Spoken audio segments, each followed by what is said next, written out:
Communications Commission has determined the following content to be emotionally harmful. Funny things that you think's funny aren't funny. Give me cocks all the time. I want cocks all over me. The Alan Cox Show kicks ass, man. Welcome. Show me what you got. You're not going to see a lot of cocks on TV. Alan Cox from the Alan Cox Show. I don't know what it's about you, but I can't even stand your voice. I think you're the biggest asshole alive. It's gonna be a great show. Let's kick it. I'll say kick it, and you'll just kick it with a tasty groove, okay? 1, 2, 3, kick it. Kick it. Come on. God damn it. Could you one time kick it? What the? Alan Cox. Here we go. He'll ad-lib. He'll be fine. It's the Alan Cox Show on 100.7 WMMS.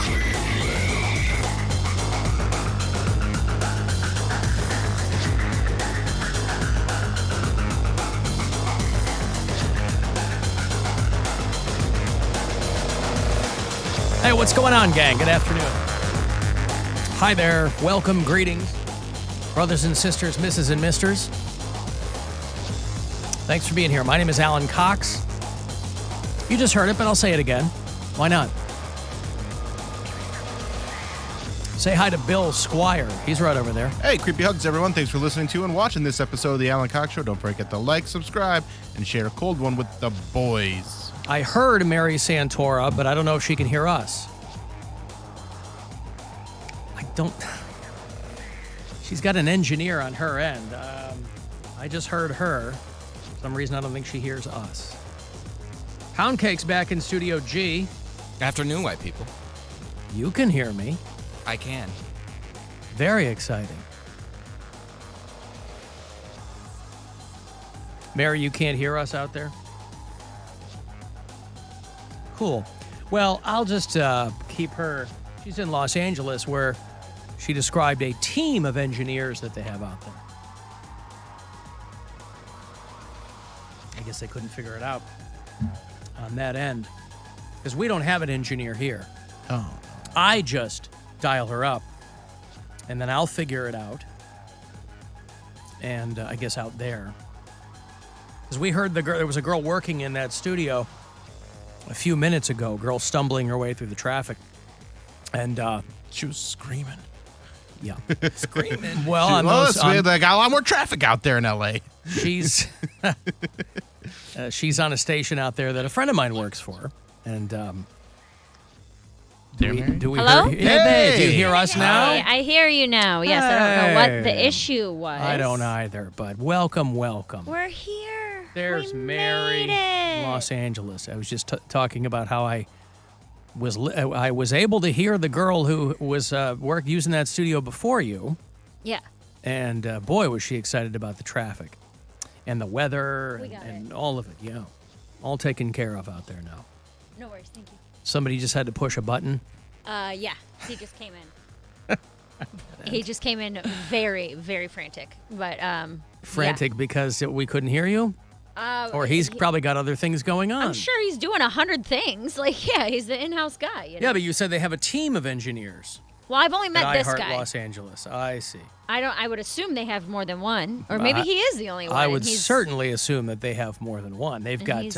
Mary, do you have your camera? I'm getting it. Relax. They've got KISS out there. They've got My FM station. A buddy of mine works at. Another friend of mine works over at Alt 98.7. That's an iHeart station. They got a bunch of stations out there. Yeah. Okay. They should have a team of engineers. Yeah. They've got. There she is. What else do they have? They've got The Coast. Okay. Right. Yes. The Ellen K Morning Show. They've got. They got a bunch of talk stations out there. Do they have BIN? Nope. They do. No, they have Real. You know how we have Real? We have Real, yeah. They have a Real. It used to be. Oh, God, what was it? Big Boy's out there. It's Real 92.3, but it used to be... What was it, Poundcake, back in the day? What was Big Boy on? It was Power something? Yeah, maybe.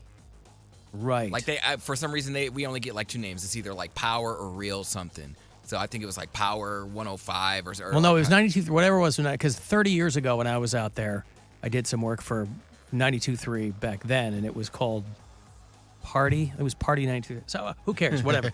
That's one of our Party 93 Los Angeles. Get the party started any time. There was a morning show called when I was out there called John London's House Party, and it was an urban station, a hip hop station, right? So a mostly black audience, and this long running show there was John London and the House Party, and he was the whitest dude you'd ever met, but people loved him. He had done that morning show for 30 years out there.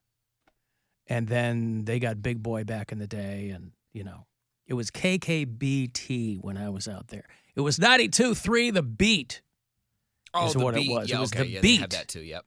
It was an earlier incarnation of this company, but it was John London and the House Party.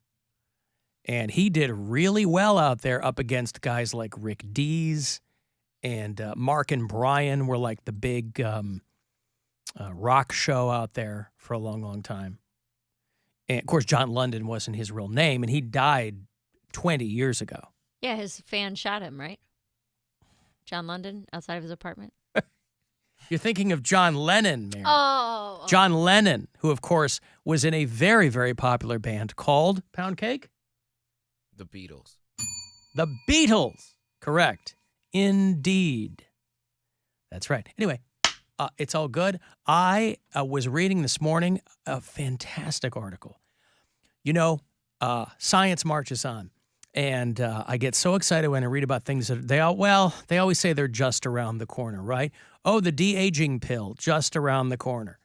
Just around the corner in medical terms is much like when they say, there's a meteor that's going to swoop by the Earth, in astrology. 2 light years away. That's and right. Like, that's one of the closest super ever. Close, right.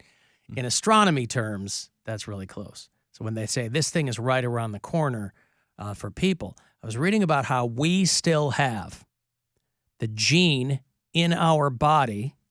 It's just a muted gene, but we still carry the gene for full body hair. Ugh. We still have the gene for a full coat of monkey. Neanderthal body hair. Ugh. Well, but this could be a boon. Could we use something like, CRISPR, where you can gene edit?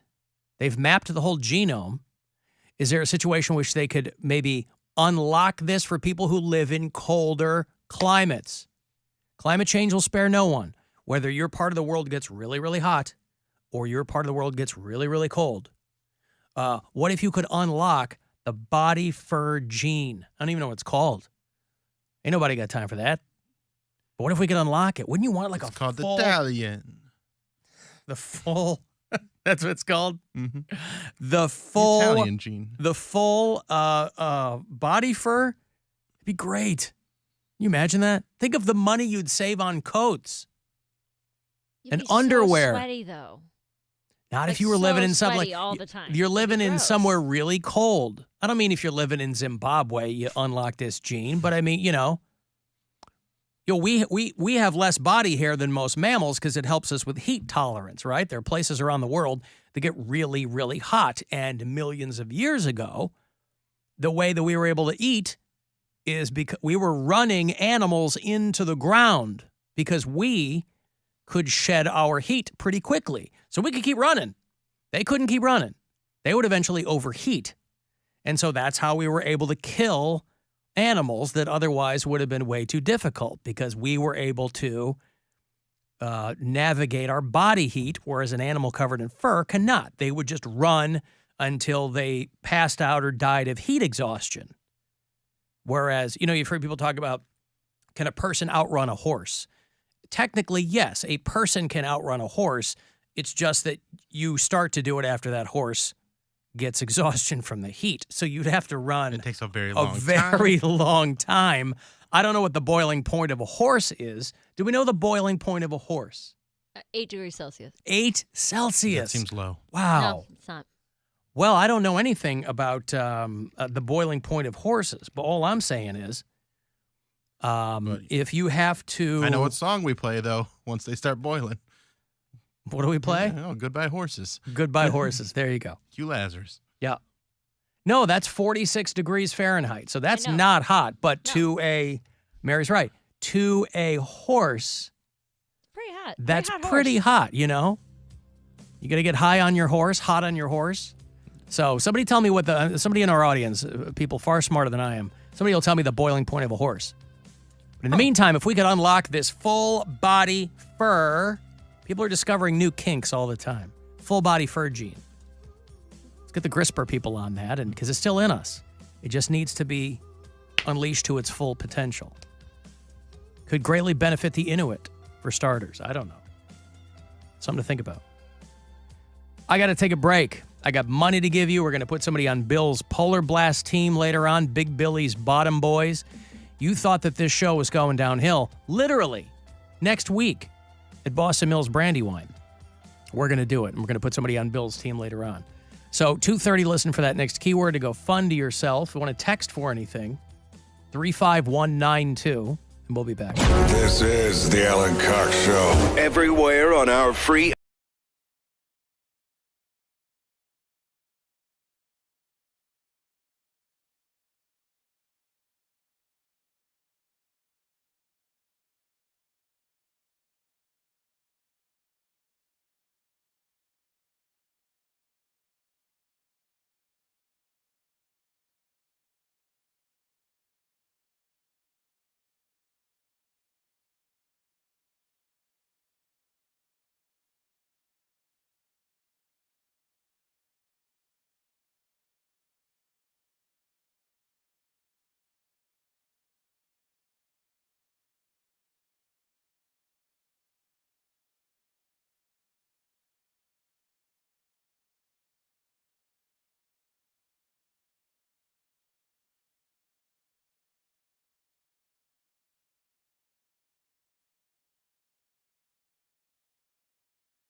weekdays on the iHeartRadio app or wherever you get your podcasts.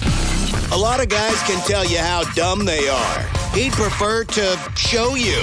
Dumber than you thought that I thought I was once. Alan Cox. On 100.7 WMMS. Got $1,000, hopefully with your name on it, about 9-10 minutes from now. Be listening for that next keyword to go fund yourself. About 30 past every hour here on the show, and into the evening, you can win some of that money. We're going to be continuing to put people on Bill's Polar Blast tubing team, by the way, for people who haven't joined us for years past. Have been on hiatus for a couple of years for obvious reasons, but the Alan Cox Show Polar Blast Battle will be the 11th year for our annual tubing race at Boston Mills Brandywine, which is next Friday. And we haven't even discussed punishments unless we're going to do that clip thing. Are we going to do that clip thing? I like the clip thing. Dude, I do not want things done to my face. I don't know why. How can I be the only one who feels that way? You're not, but I don't have a better idea. I'm not doing anything to my face. I thought we said nipples. She doesn't want... I know she's not going to want to do nipples. I can't. What are we going to video my nipples? Come on. No, you just wear a shirt. No, you don't we launder a shirt and then it comes out soaking wet and we put it on you. And then At least it's clean. we put rectangular black boxes over. I don't know. Yeah, well, I I don't wanna mean, have to edit that. we're it's very late in the game to be discussing punishments. I thought your punishment was you had to go to London with Cody and I. That's a punishment so above and beyond losing a tubing race. That's in another extreme. I don't know. That's in a whole other universe. I don't know. Well, I we'll do not want think about anything it. done to my face. We don't have to do anything, by the way. We don't have to do punishments. I'm cool with that. I mean, we may have hit peak punishment. I don't know. After drinking pee and the earring and the bowl cut and everything. Had the worst. Like, no, you don't say you had the worst. I have. The hot pepper. It wasn't the hot pepper. That wasn't the worst. What was the worst? Me pooping at work. That is not the worst. That's the dumbest one. Well, for him, it was. It was the worst for him. Me getting lit up with paintballs a couple of years ago, that was nothing compared to him doing what millions of people do at work every single day. It was very triggering for him. I had the dangly earring for 2.5, 3 months. I had the bowl cut for a couple weeks. It's on my license picture still. So tell you what, though, you might have crazy stuff. You might have been the harbinger of the return of the dangly earring because I see that more and more. It is around a lot. Yes. No dolphins. Nobody's got the balls to pull off the dolphin earring like I do. But I see a lot of tiny dangly earrings. Nothing ostentatious. Nobody's walking around looking like Queen Nefertiti or anything. But I mean, a single ear. It's not in both. I see it in one ear. A tiny dangly earring. Well, what'd you do, Mary? Nothing. I've never lost. She's never lost. Right, but I'm you have undefeated. to still figure out a punishment in case you do. There is a chance that you would lose. No, what I'm saying, I just don't want clips attached to my face and then have bruises all over my face because then people are going to be like, what's happening at home? Do you feel safe? Well, and then you go, no, I did this, and you show them the video. Do you feel safe it's at called home? Marketing. You want me to do that in the TSA line at the airport? Those when guys, they see I have they two got black YouTube. eyes. And they're like, then ma'am. everybody who looks at the video, they go, boy, the lengths some women will go to protect their abusive boyfriends. Honey, you're stronger than this. You can just leave. I'm not doing it. People start whispering to you. Are you okay? Do you feel safe at home? What's his name? Blink twice. I'll find him. Do you need an angel shot? Right. What was your punishment going to be? Do you remember? You won the one time you joined us for the Polar Blast. Do you remember what it was going to be? I don't remember. Ironically, clips on the face. No, I think it was, I think I had to puke or something. That tracks. That It sounds was about right. Something like that. Where That it was sounds like about right. Something that would induce vomit. 'Cause I hate throwing up so much. All right. It was something like that. Or was it 80s gear?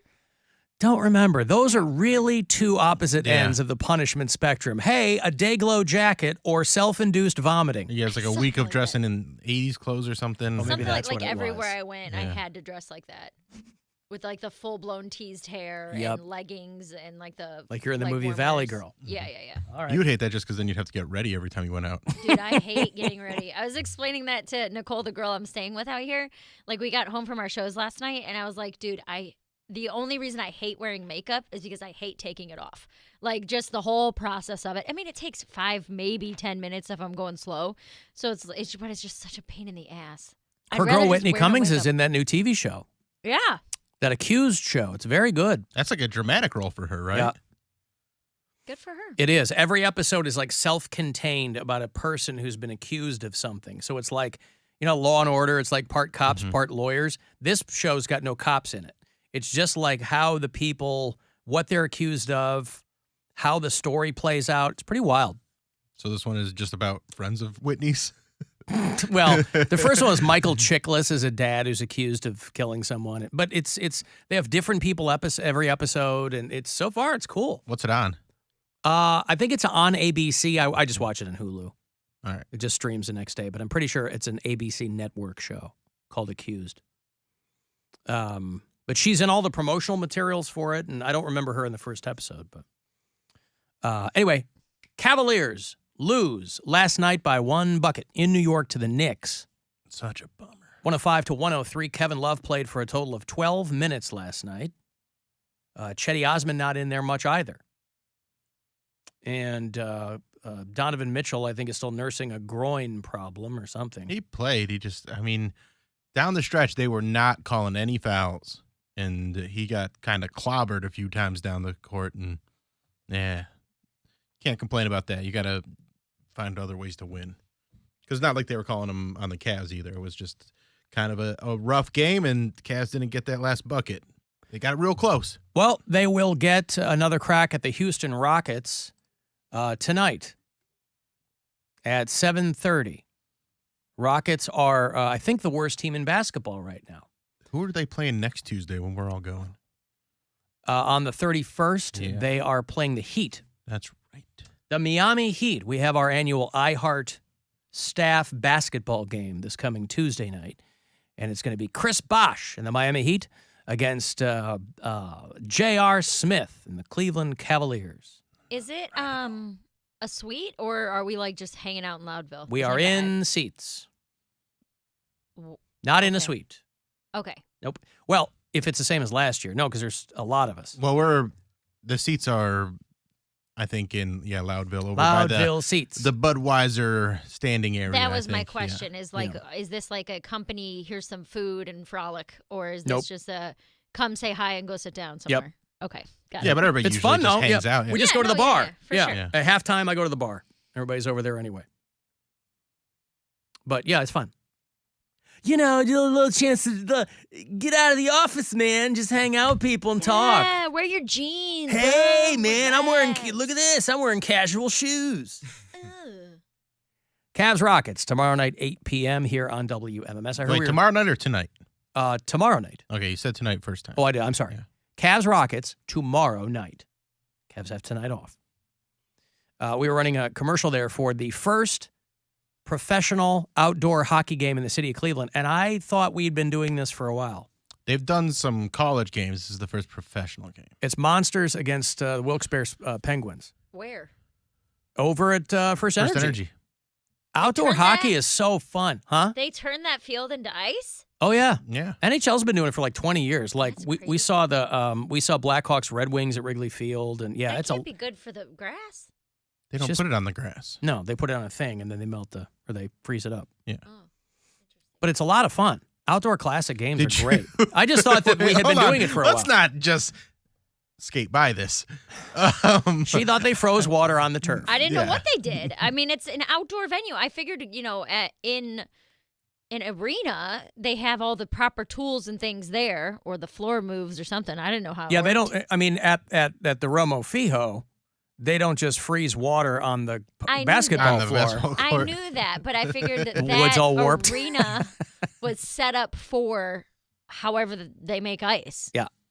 And I don't know. I don't know the process at all. Well, That's you know why I how was they like, I have no have idea. an ice skating rink in downtown Cleveland? Yes. They don't just pour that on the concrete. I don't know.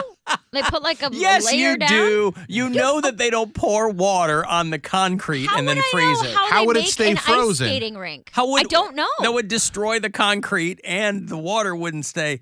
You know how water freezes. Right, but what I'm You know saying what is that frozen water does to other surfaces. This is I the don't know the smallest bit. process. Right, but it's the smallest bit of critical thinking to be like, okay, they're not going to just put it on the ground that exists because that's not going to hold the water. And there's no way that it's going to be able to keep the ice frozen. At what point in my life would I have needed to think about this? Would I have needed to been like, Even I in this wonder? moment. But that's my whole point, is that this has never crossed the transom of my mind. Bill. How do they make the ice for ice skating? Her head is full of Brantley Gilbert lyrics, all right? Brian, he gets She it. can't He needs say- to write a song about how ice doesn't really form on top of grass She unless can't- there's I a don't lot of water. She I don't know what it is. She can't be bothered with minute details such as outdoor ice and where did my boyfriend go to high school. West These things Yoga are High. unimportant. And a Zamboni machine. Those don't go and lay out the ice. They aren't like leaving the ice behind them like a salt truck. It's Now more like you're just polishing the being ice. now you're being cheeky. I see what's happening. Yeah, but I don't know how dumb she is right now. So I'm gonna she's I'm keeping gonna us believe guessing. I'm gonna believe that she doesn't actually think that the Zamboni lays out the ice. Although that would be a fantastic Wouldn't that be cool? invention. Be amazing. Everywhere it went, it just left a snail trail of ice behind Oh, it. like That's solid. Pac-Man. Zambonis contribute to my anxiety. I know that everyone. What doesn't? No answer.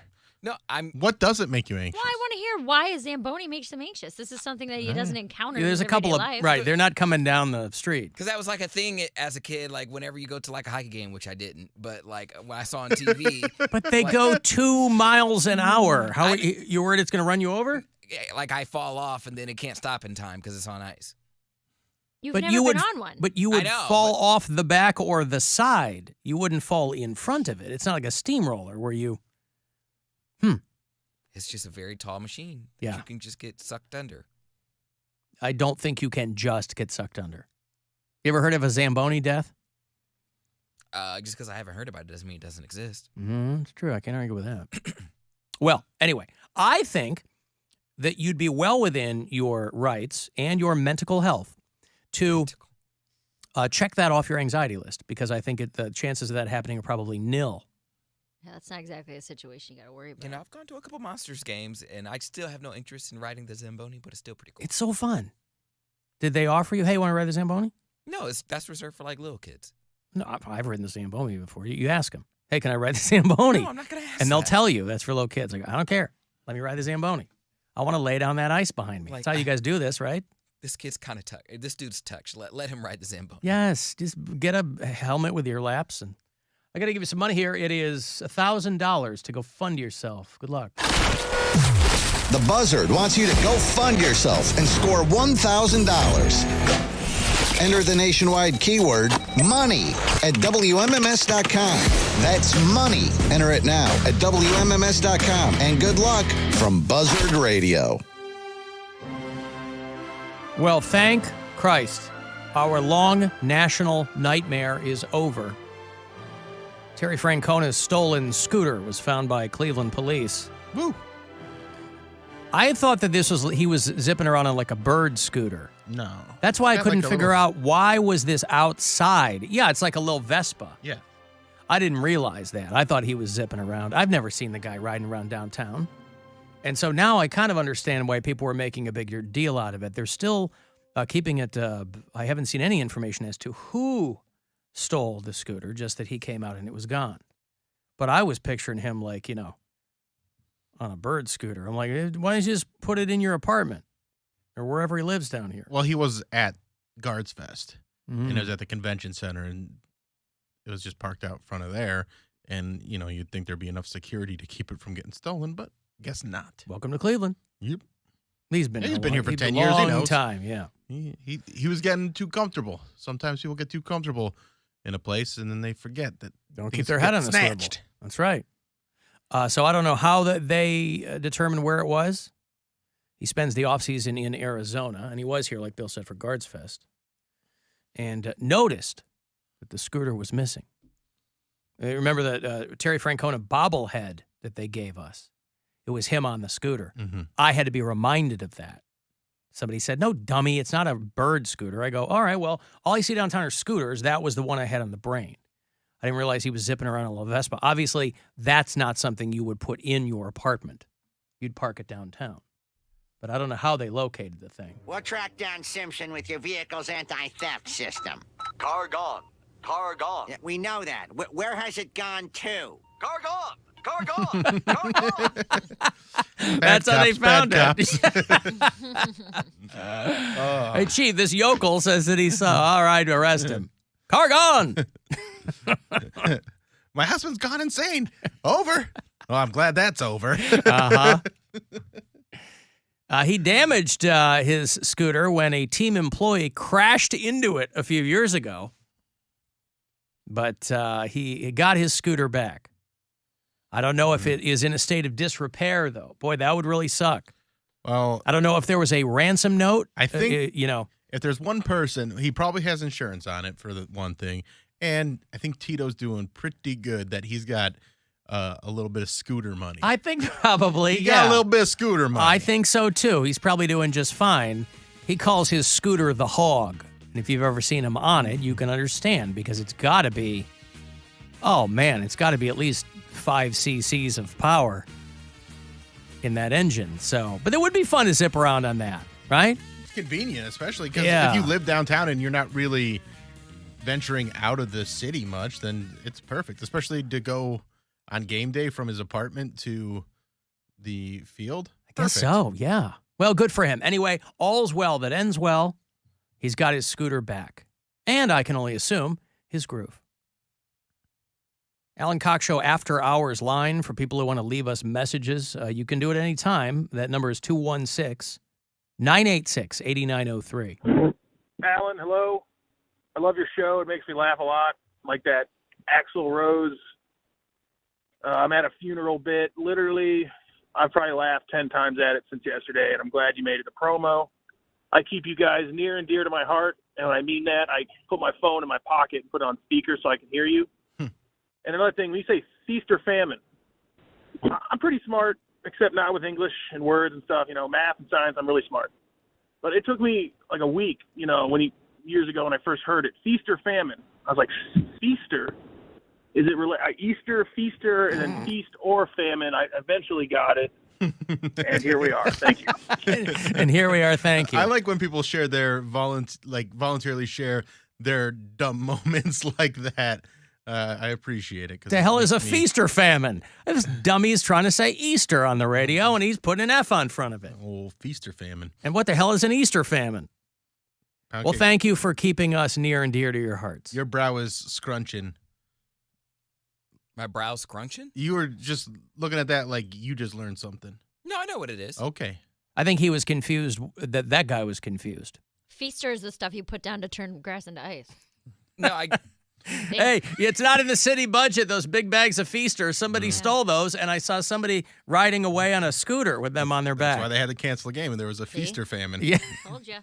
This is just my resting bitch face. People always complain that I look sad or mad, and I'm like, this is just... No, you actually had your brow furrowed, like you're trying to a process. furrowed brow, Poundcake. Well, feast means eat, famine means starve. So I imagine it's just feast or famine. Yeah. You're either eating or you're starving. Get to it. Right. That's why. It's either too much or too little. It's the classic Goldilocks story. This porridge is too hot. This porridge is too cold. Hey, this porridge is beans. I think that's the way that story goes. What is the modern day porridge? What is porridge? I don't think I've ever had oatmeal. porridge. Oatmeal, yeah. Why is it gruel? Porridge? Huh? Just for poor people? That's what they would eat? Yeah, because they're poor. It's like made out of something else. I never heard of it. No, I think it's just a different way. There's probably something different about it from oatmeal. Like I think it's primarily an English thing, but I don't know. Couldn't tell you. But I think of it as like oatmeal. Yuck. You don't like oatmeal?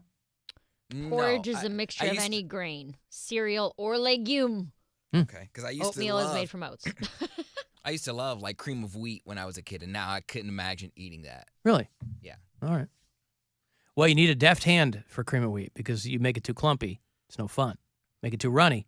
Also no fun. Yeah, it's just like the texture of it is just nasty. I like oatmeal. It's good for you. Couldn't tell you the last time I had it, but it is good for you. They have it at the little lounge thing at the Cleveland airport that I have a pass to. They always have oatmeal with like really good toppings. So every time I have an early flight, I go in there and eat some oatmeal. Wow. Ew. Mary getting the lounge pass over there. Yeah, it came with my $700 credit card. So I'm really. You haven't canceled that yet? No, I'm not going. Well, with the way that porridge prices are going up, you're getting ahead. Never be too careful. So much porridge smuggling at the border now.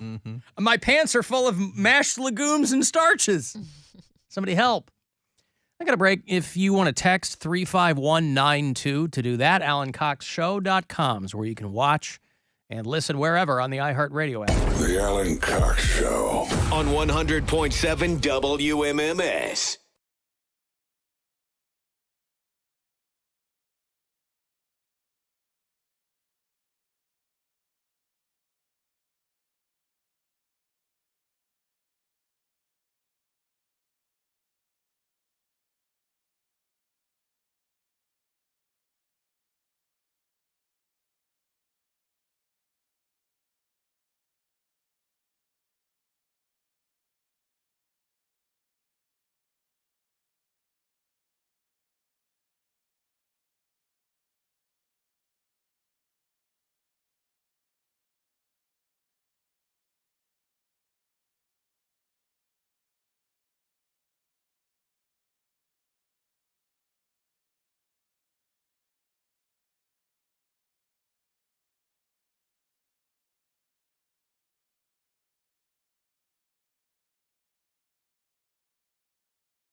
1millionstrong.com. Portions of the following program were pre-recorded. 100.7 WMMS, Cleveland.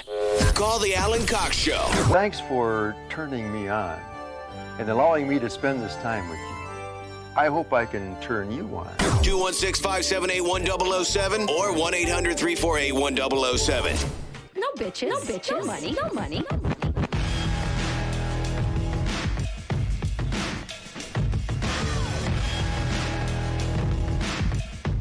No bitches.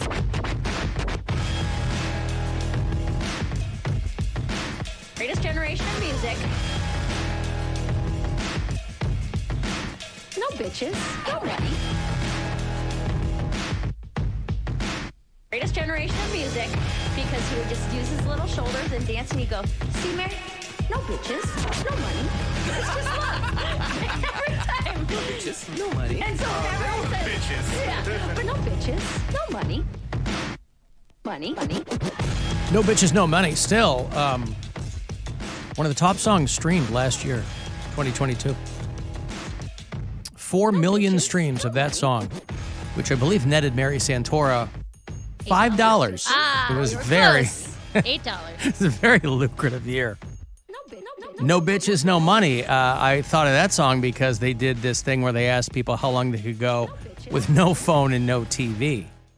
And no phone, no TV, make Bill something. Something. Go crazy? Don't mind if I do. People say they could go without their phone and television. The average was about 5 hours. Oh, my God. I was going to say a week. Yeah, I thought 5 hours was really, that's a real spike in the arm, boy. You got a real problem if you start scratching at 5 hours. They said they could manage 3 days without a laptop or a tablet. Like, if I didn't have to do any work, Yeah, I if would I had to like, just... why do I need it? Mm-hmm. If I would take my camera if I'm on vacation or something to document pictures or whatever, but yeah, that'd be Well, even though it doesn't make me go crazy, it is strange when you realize that your phone is in another room. There is that weird thing where, because I find I'm constantly Googling something, looking something up, or, so if my phone is in another room, I just reflexively reach for it. I try and to I go, make... oh, it's upstairs. And I'm not going to go get it Yeah. because I'm like, that's good that it's not. It's not life or death, this dumb thing I'm going to look up right now because it crossed my mind, so that's fine. I try to make that conscious decision in the evenings to have my phone away from me. So I'm not just on it constantly. You plug it in another room? Plug it in the bedroom and then just, hang out without it. I don't like that either, because then whenever I do that, it's always those times where people are trying to get a hold of me the most. Like, they're like, what were you doing? I told you we had to confirm these dates for blah, blah, blah. I'm like, I literally just wanted a night without my phone. I just wanted to watch a movie. I wanted to let my phone charge. Is that okay? No. Yeah, but you could have it across the room and hear people hitting you up, right? No, my phone's always on vibrate. I never really have it. I don't have it on flash or I don't anything. even have it on vibrate. I just leave mine on do not disturb most of the time. See, that drives me nuts, man. I'm like, No, I need people to get a hold of Gwen's phone is always on vibrate. And so it's like, if there was something going on, and it's always, because she's not as, her phone's always in another room. I'm like, if I really need to hit you up about something, you wouldn't hear it. And that seems to be at cross purposes with what they're supposed to be. It's one thing if you're not playing Candy Crush, right? If somebody's like, oh, my phone's in another room, that's fine. You don't have to be on it. But like if I text you or call you and you have no idea, that's completely useless. That doesn't do anything for me. I mean, if it's business hours, you can get a hold of me. Business hours, If it's right? not business hours. Well, but like you don't have a kid and a wife. You know what I mean? Like when I go home, I put my phone in another room because I'm on dad duty. Mm-hmm. But it's like if you're going home and plopping down, the phone can be in another room, and you're like, who cares? Leave me alone. I recently started putting my phone into sleep mode when I go to bed, and it has significantly increased how well I sleep at night. Wait, what were you doing before? I just was leaving it like it normally is. So it would buzz or it would light up or every time I got an Instagram notification. Oh, you have the do not disturb on. No, there's like sleep mode where it silences all calls unless they're from like your favorites. So I have like my brothers and sisters and Brian in my favorites. So if one of them were to call, it would go through. But if not, it just goes straight to voicemail. So and it keeps the screen real dark. So yeah, I thought that was because mine always that's clicks to do not for me. disturb. Yeah. Oh, well, maybe my settings are different. It probably does but the exact same thing though. maybe the difference in sleep mode is that it just turns all the everything is dark all the time. Yeah. Like the screen doesn't even light up. Well, 5 hours is what people said. And people said that half of them said that if they don't have a phone at all, they wouldn't communicate with anyone. They're like, I wouldn't, I don't need. So, I mean, that's how I would be. I'm so bad at keeping in but touch that's with all. people. But that to me is a very telling thing that people are not using their phones primarily to communicate with other people. They're dicking around on them. Yeah. So rather How than much of your time is actually spent texting or calling people? on my phone, Realistically, yeah. 5%, maybe. yeah, maybe. But yeah, it is wild. And again, I don't know what age group this is or anything, but they did this big wide-ranging survey of thousands of people, and the bulk of them said that they could only go probably 5 hours without a TV or that. And again, you know, this is the bane of the publishing world too. 'Cause people are like, "Hey, books over here, books. Hello, hey, books. Remember us?" I mean, I read half a book on my flight out to California a couple weeks ago, and then didn't, because I had such an early flight on the way back. I was like, I'm just gonna sleep, so I didn't even take my book out. And I really do need to set more time aside to read. So I do like it when I do it. I just never prioritize it.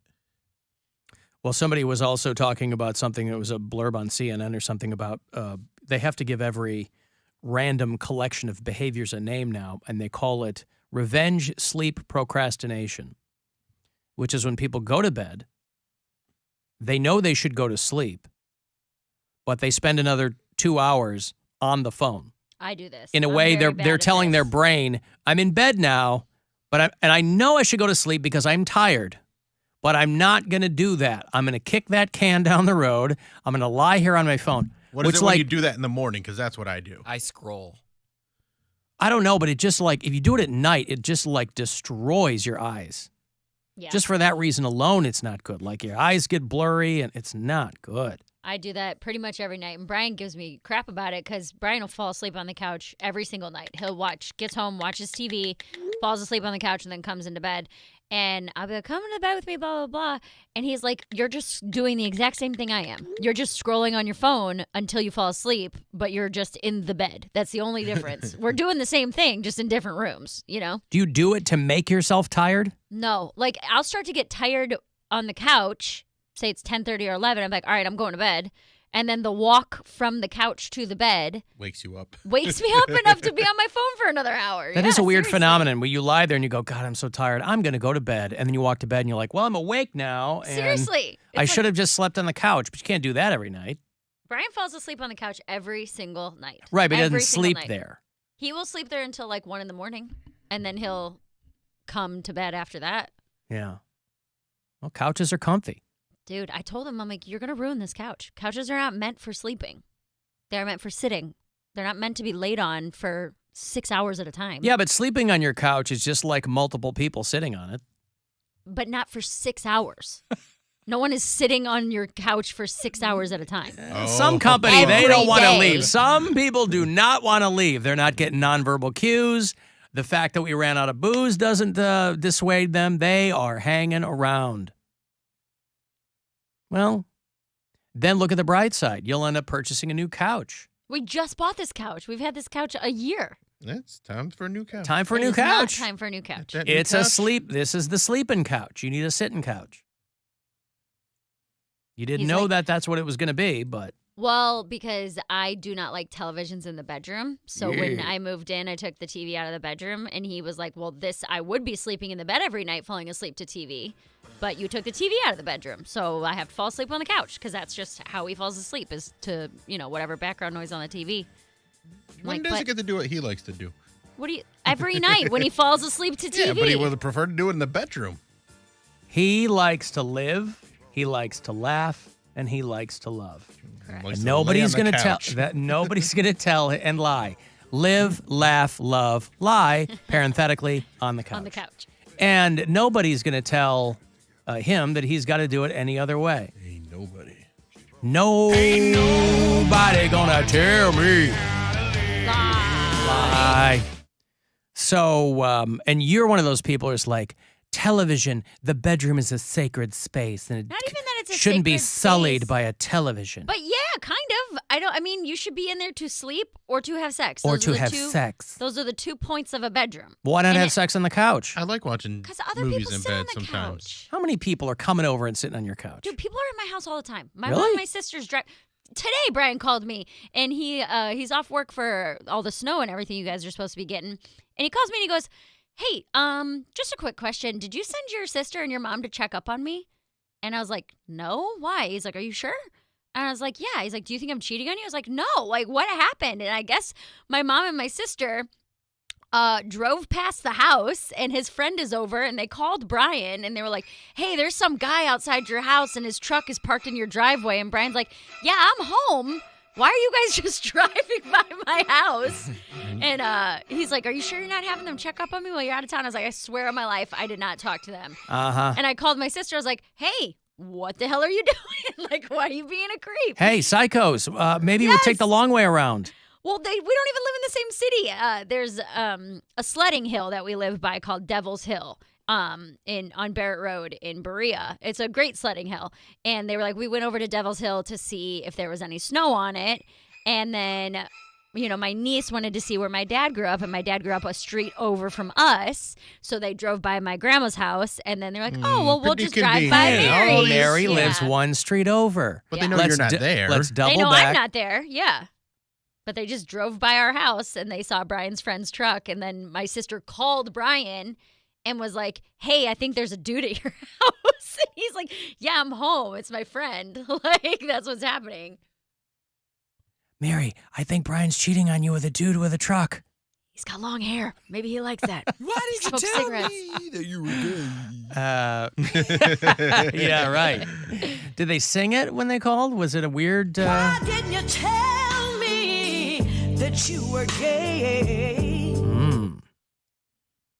Well, okay, so people are always at your house. Do you Yes. ever have to tell them, don't sit there, we had sex there last night? No, I don't tell them that. Oh, you We've just only let had them s- sit we in had it? sex on the couch a couple times. Yeah. A handful of times. Yeah. It was a handful. Yeah, it was. I don't like that. I don't like having sex in places where people are going to be. Kitchen table, Kitchen table. microwave. Microwave. Well, then, yeah, you Lazy don't have, Susan. you don't have spontaneous sex. then. I don't like having sex on the toilet. Not my favorite thing. Well, come on then. The angles are weird. Such a prude. Uh-huh. Oh, boy. No, Cody, it's not That that I bidet don't comes have, in handy. It's not that we don't have spontaneous sex. We'll be laying on the couch and start fooling around or whatever. I'm like, all right, let's go to the bedroom. Let's move into the bedroom. Yeah. I want hands over the sink. I want to be up on the counter.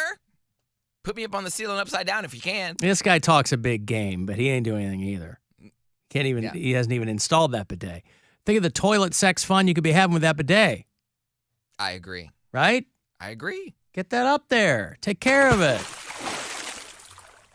Your buddy's a mechanic. He can't do a bidet? Hey, he's not a mechanic. He just works in the shop. I think he just like Oh. brings out parts and stuff. He brings out parts. Rings out parts Oh. like He's Hey, here's He's a clerk? Hey, here's a sales part. associate. He's a cashier? I guess. Oh, at an auto body. Oh, he's not a mechanic. He's No, I said he works at a shop or in it. I think Well, if I the did say implication being that he was working. I see. Okay, he works at a anything- place. I don't like follow that. him 24/7. But you know what Get is Mary's going family on it. I was gonna Dude, say. they'll find out anything you need to know. Whatever you need to know. The Santora private eyes. Does no one ask questions of the people in their lives? Wait, You wait, don't know wait. what your roommate does. Mary doesn't know where her boyfriend went to high school. What is going on As around long here? As rent is paid, the more, No the one less I know, the asks better. questions of No. anyone. You've never asked your roommate, the person with whom you share a domicile, hey, what do you do for a living? Do you make money and is it legit? That's what I asked. And he said, yeah. I You weren't didn't ask curious that. at all. Hey, what do you No. do? You weren't curious. He knows what you do. But I have a very public job. Right. So he kind of knew what I did. That's how he knew I had, actual income. So that's why we lived together. But no, I just know that it has to be legal money because we applied for an apartment together. So legal money. Legal money. You see in the stuff, yeah. I mean, legal tender. If a guy said he wanted to live with me and he has all this money to get like a really nice apartment, and he's just like, but don't ask me what I do, then I would be suspicious. Then I would want to know. But it's the same thing. You didn't ask this guy either. He just said it's legal money, and you said okay. But the guy selling drugs would tell you it was legal money too. No, he wouldn't. Why? No, because drug dealers are walking around telling everybody what they do. I mean, people who aren't buying from them, they, if you know, you know. But I feel like consultants. Yeah. I feel like drug dealers move in a very specific way, and they're not gonna tell me blabbermouth because I would say it and not know that I said it. Like, oh yeah, you know, my roommate deals coke. My roommate's a duffel bag boy. Yeah, Coca-Cola. Duffel bag boy. He's a duffel bag boy. It's like, isn't that a position at like Marks or something? No. Oh, but do you know what a duffel bag boy is? No. What's a duffel bag boy? Your roommate's a slinger. Yeah, he's working for a cartel, is what I'm trying to tell you. Anyway, am I in danger? Nice to meet you. No, I didn't ask. He didn't elaborate. There's no need. I historically don't ask enough questions, so I'm gonna go ahead and just keep doing that. Huh. Well, it's working out great. Hey, man. So no TV in the room, but you'll sit and watch your phone. Yeah. But I don't want to do that. That's a very bad habit that I have that I really do make an effort to break. But I'll find myself a couple times a week. Like, it's probably 50-50 that I'll go in my bed and fall right asleep. Like, I'll put my phone on, what's it called? I'll put my phone on sleep mode, and then I'll go to bed. And then the other half of the time, I'll lay there and scroll until 1:30 in the morning. And I'm honestly not happy about it because I'm like, damn it. Like, now I'm going to be tired when I wake up. And it is a habit I am trying to break. All right. But yeah, Brian gets on my ass about that. He's like, we're doing the same thing. Just let me be on the couch. All right. It's like you're married already. Aww. Oh, it's great. We don't need no piece of paper. We already scream at each other. It's great. Coming up on a year of over living hypothetical situations. Yeah. Coming up on a year what? Of living together. Oh, really? Already? Because, yeah, well, Wow. I was in L.A. this exact same week last year. The last week of January, I was in L.A. last year. And when I came home from L.A. last year is when I started moving my stuff into Brian's over the course of February. Right. Because my lease was up in March. So in April, because the moving truck came March 16th. So over the course of February, I started moving myself from Bozo's place. From Bozo's place, yeah. Yes, sir. Which is crazy. I was like, damn, it's already been a year. Wow. We're doing it. Cohabitating. Well, congratulations. Maybe we'll put his Mazel tov. friend was over to paint. That's why his friend was there. So they painted our bedroom, Blake's bedroom, a bathroom. They're changing out light fixtures and stuff. Mm-hmm. So very HGTV day at my house. So I'm going to come home to a freshly painted home. Wow. Excited about that. And tell your mom and your sisters, you can't come in and see. You don't get to see my mink-colored walls. Get to mint. Mink. Mink. Not seafoam green? No, but Blake's room is like a bright-ass purple. like little girl purple. We let her pick the color in her room, What's know? mink? Like a brown? It's like a grayish purplish kind of color. It's more gray than anything else. Sherwin-Williams mink. Oh, pardon me. 2 in the pink, 1 in the mink. Yeah, there you go. Her room, Blake's room, is like bright little girl, rainbow purple. And Brian's like, I hate it so much. I was like, well, you're not 7. That's why. It's not for you. You're not like. living in there. Right. It's not for you to like. She's going to walk in and love it because she's, super girly and everything. But you just worry about the living and the laughing. Let Thank her you. love the color of the room. I got a break. I will have what for you coming back. Oh, Joe Bonamassa. He is a great Grammy award-winning guitar player. Blues rock, the whole bit. He's one of the best. So if you want to go see him at Playhouse Square a couple of weeks into February, I think the 17th is the show. I'll hook you up coming back. And then another $1,000 for you at 3:30. Listen for that keyword to go fund yourself coming up. It's the Alan Cox Show. Everywhere on our free iHeartRadio app. Or whatever.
And best of all, it doesn't cost a thing. Download the absolutely free iHeartRadio app now.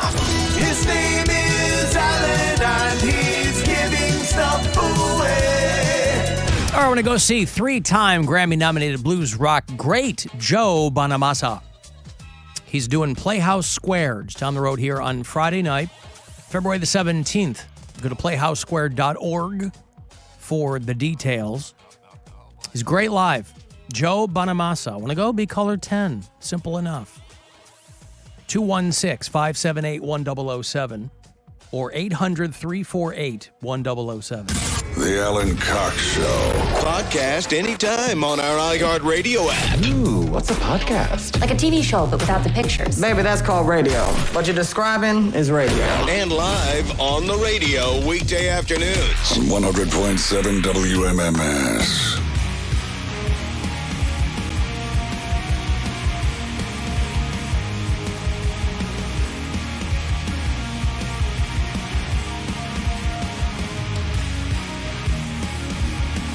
Got $1,000 for you here in a few minutes. Closer to 3:30, about 7 or 8 minutes from now. Listen for the keyword every time you got one of those coming up, and you could get $1,000. Somebody wins every single time. So that next one is just minutes away from here. The Cavs lose by 2 points last night in New York against the Knicks, 105-103. They will take tonight off. They're going to be in Houston next. That game is tomorrow night against the Rockets. Not a team you want to lose against at this point in the season, but whatever. It's an 8 o'clock game tomorrow night here on MMS. They'll go to Oklahoma City on Friday, and then they'll come back home on Sunday to host the Clippers at the Romo Fijo. Clippers over the Lakers last night. The Lakers really stink, but LeBron became the first player in NBA history to score 40 or more points against every other NBA team. That's insane. He got 43 points last night against the Clippers. Clippers are a pretty good team this season. Lakers are very much not. He can't do it all himself. First player in league history to score 40 or more against all 30 NBA teams. I thought it was Portland last night. I thought that they played the Clippers last night. You could be right, though. I thought you just said Portland, so that's why. No. Okay. No. Okay, yeah.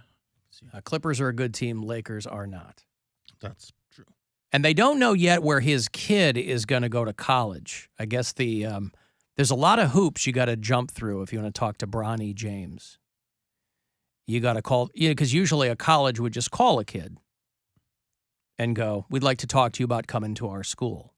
That's not the way it goes in the James household. You can't talk to him. You got to talk to this family representatives, and then you have to schedule time with LeBron's wife. And that's, listen, they want to point him in the right direction. Nobody's going to know more the pitfalls of everything that can possibly come with where this kid's headed than his family. But they do say that wherever he decides to play in college, he's going to make about $8 million a year in NIL money. Name, image, and likeness. Now that college players can monetize all that stuff rather than the school just getting it. It's about time. Imagine being, you're in, again, the argument against the NIL fees, there was a pretty good argument for it. The argument against it was, how are you going to get anybody to focus on school if they're millionaires in college? And it's not an awful argument, I guess.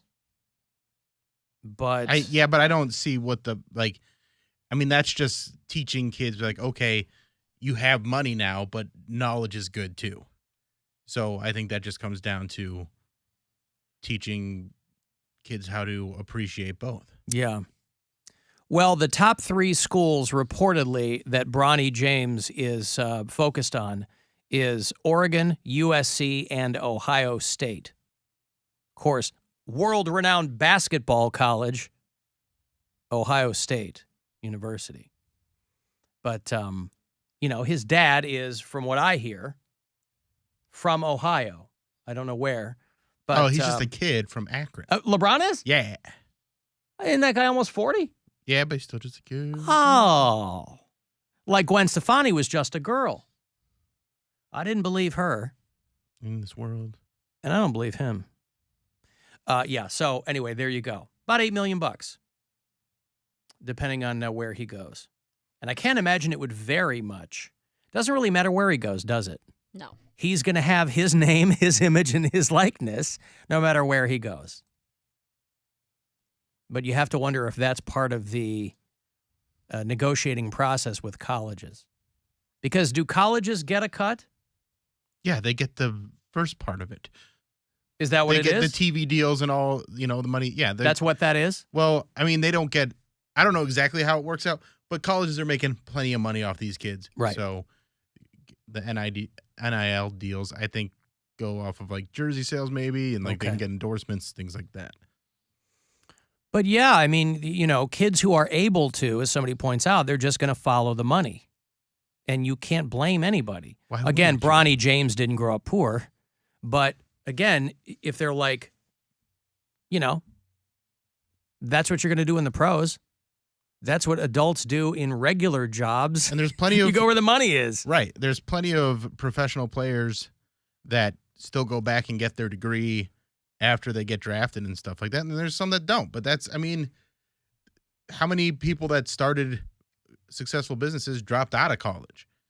Nobody. Not one. Nope. Not one. Bill Gates went to the University of Tennessee. Mark Zuckerberg went to Harvard. Could you just play along? Why is me pausing an invitation to jump in? Because he actually knew the answer to that. So he's like, I know where Mark Zuckerberg went. I can't pause for effect around here. Thank you, Poundcake. Do you want to practice it? No.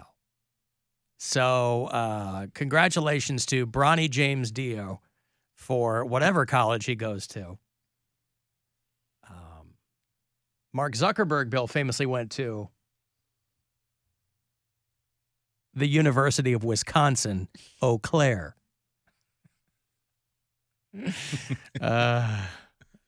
Poundcake, you cutie. Be like if somebody was saying, this radio personality in Ohio, Cody Brown, went to, he goes, University of Akron. And they go, no, that's incorrect. Did you apply to any other colleges? Yeah. Where did you apply? All Ohio. Not even outside of Ohio? No, I didn't want to go out of state. Huh. But didn't want to see the world. No, I understand, but I mean, everybody gets loans. I mean, you got loans to go to college. I specifically wanted a school that was far enough that I knew my mom wouldn't drive because she's not going to drive freeways, but still close enough to where I can go home and get money if I needed it. So that was either You had to go home to get money? I'm just saying, if I need to drop by and get, I can drive to campus and, still come home and get money or whatever I needed. It wasn't that far away. So there was plenty of schools that were within, that range. I didn't apply to OSU because my mom forbid me to. She said, I know what goes on there. You're not going. So University of Akron, Kent. Your mom told you where you weren't going to go to college. She said, I'm not going to pay for it. She's like, I know. She's like, I wasn't even a partier. She's like, I wasn't pay for it anyway. She did help pay for my college. What are you talking about? So your mom said, if you go to a school like that, I won't help you. Yeah, she said, I know what goes on there. You're not going. Because I was dead set on OSU. Not that I had the grades to get in or the test scores, but I was going to apply. And she was like, oh, absolutely not. Absolutely not. I was like, why? You don't want me to go to your alma mater? She said, no.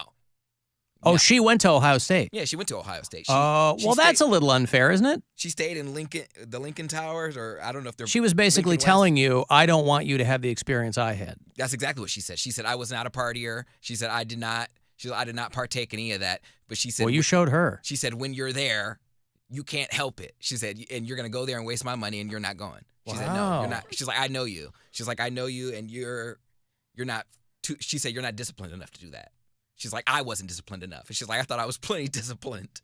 So she forbid me to go. But if she didn't party, she must have had some kind of discipline. What do you mean? She said she wasn't disciplined enough for it, but you said she didn't party. She did. She said she did party. Before she went to college, she was not a partier, and then when she went there, okay. I see. Yeah, she wasn't a partier before that, but then when she got to college, she was like, woohoo! Like, especially because they went where her apartment was. Her dorm was in Lincoln West, which overlooked the OSU stadium, and they paid for tickets back then. I mean, they probably still do, but they couldn't afford tickets, so they would just have parties in her dorm and watch the games. And she's like, no, absolutely not. You're not going. Wow. So, well, you're probably not alone in that. I mean, it sounds weird to my ears, but I mean, there are probably parents who are like, if that's where you want to go, I'm not helping. but I did need. It's too far away, or it's too, you know. At the time, it's not an issue now, but at the time they were on quarters. Like they would your classes would be like super long, like 3 or 4 hour long classes. Yeah. And it would be on. I know I would not, like, I have ADD and I wouldn't pay attention long enough, and it would just be too much. Now that they're on semesters, it might be a little better, but I could not learn everything I needed to learn just in a quarter. And, you know, having a 4 hour long class, that's crazy. Wow. All, you know, I applied to a ton of schools. Yeah, I didn't. All of yours were in Ohio. Yeah, CSU, Kent, Akron. I applied to Notre Dame College, not Notre Dame University. The University of Notre Dame. Yeah. Yeah. And then I think I applied to Toledo, and there was one down. Alma mater of one Mary Santora. Yeah, there was another one down. The Mud Hens. No.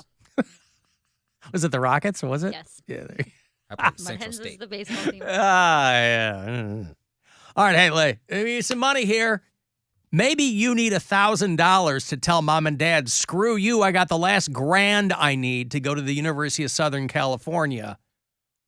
Here it is. You go fund yourself. Good luck. The Buzzard wants you to go fund yourself and score $1,000. Enter the nationwide keyword green at WMMS.com. That's green. Enter it now at WMMS.com. And good luck from Buzzard Radio. Well, all right. People who want to leave us messages, you can do it on the Alan Cox Show After Hours line. You can drop us messages, of course, on the app, but you can leave them for us on the After Hours line, too. 216-986-8903 is that number. Hey, Alan, podcast listener. Hey, just calling in. You know, I'm doing my New Year's thing, trying to be, you know, more positive with how I phrase things or look at things. So, you know, typically I would call in and I would say how much I hate the way you say Chicago and the way that people from Chicago say Chicago. I would say that, but I don't want to say that too negative. So good vibes. I'm going to say, just call it, you know, I really enjoy the way that everyone that's not you says the word Chicago. What is he talking about? I say Chicago. You say Chicago. That's how you're supposed to say it. Chicago.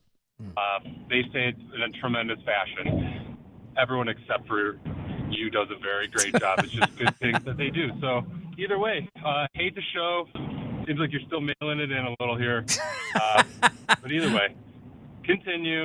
Well, he Talk is. to you later. I will give him, whoever that dude is, I will give him credit because he used to call all the time and just put a chainsaw up my ass. He hated my guts. And he finally goes, you know what? My New Year's resolution. He's doing a better job with his New Year's resolution than most people. He can't stop himself towards the end there. Well, anyway, I didn't know that Chicago was a problem. Chicago. Everybody knows that's how you pronounce it. But Chicago. Yeah, you can say it however you want, but Chicago. I mean, How do you say it? well, I assume what he's talking about, people go, Chicago. And some people do that. That's more of a Midwestern thing. But it's like there was they called it the Great Vowel Shift. I know what he's talking about, but I've always said Chicago. And I think that a lot of people attributed it to like 30 or 40 years ago. You had a lot of news anchors, because the media business, you move around a lot. You had a lot of news anchors from other markets that would come in and say Chicago. Now, some people do that, like if you're on the far south side, there are kind of regional changes around the city. But I think that was kind of part and parcel of that thing. I had never heard anybody take issue with that. I don't know what to tell you. If you say like the city of Albany. If you say Albany, they get really mad. It's Albany. If you say, there's a town in very, very southern Illinois called Cairo, Illinois, but it's spelled like the city in Egypt. And if you call it Cairo, they get upset. Those are mispronunciations. I've always said Chicago. I think a lot of people watch the SNL Da Bears sketch where they're like, Da Bears, that whole thing. That was all kind of made up anyway, but I think some people might have taken their cues from that. I mean, there's definitely people that talk like that. Yeah. I mean, it's... But it really is driving that guy crazy. No, he just prefers how everyone else says it. Remember, Yeah, it's being positive. Yeah. Right. It drives him crazy the way I say it. The right way to say it. It drives him crazy the way you don't say it. Drives him crazy. When I go to Des Moines, Iowa, nobody gets mad at me. Well, you don't go there very often. You don't know how often I go to Des Moines. We don't talk about Des Moines all that much. We have Mary, bureau you got a chiefs show out there there. soon? We have bureau chiefs. Oh, you're going to be out there in Des Moines? I'm in Des Moines in April. Tickets are live. Des Moines Funny Bone, April 27th. I have to sell 100 tickets or they cancel the show. So Get the college kids out. Someone please. Get all the Drake students out. Yeah. Well, I'm We'll doing send a 'em out there. college. Huh? I'm doing a college the day before. You doing out Drake? there. No. Oh. Come on. I don't You know. what colleges I do. Well, but as far as talent goes, like doing a show, a college is a college. They've got all that money to burn through, and so Drake Right. could just as soon book you for a gig. No, the bigger shows you have to do like a separate audition for. Oh. The bigger colleges. Pardon me. All right, Des well. Moines Funny Bone. The Des Moines Funny Bone. All right. Mm-hmm. You know it. You've heard of it. I have heard of Des Moines, Iowa. Yes, I don't even I wasn't down with what their comedy club situation was. Their website calls it the premier comedy club, That's where I met comedian Pete Lee. and it looks like a good room. If you go to April 27th, you'll see my face right there. Oh yeah, Tickets on sale now. I'm gonna go down here. Tell everyone you know. April 20th. Anywhere in Iowa or near Iowa. Anyone in Iowa. If you want to make the trip from here. Yes, fly to Des Moines and say that at the airport. I need one ticket to Des Moines, please. One way from Cleveland to Des Moines. I plan on putting down roots and staying here. And buy your ticket at the airport. They appreciate that. They like They love that. It's Yeah. their favorite thing. Mm-hmm. I need One ticket, please. The next flight out of here. Yeah. All right. Well, what's the date again?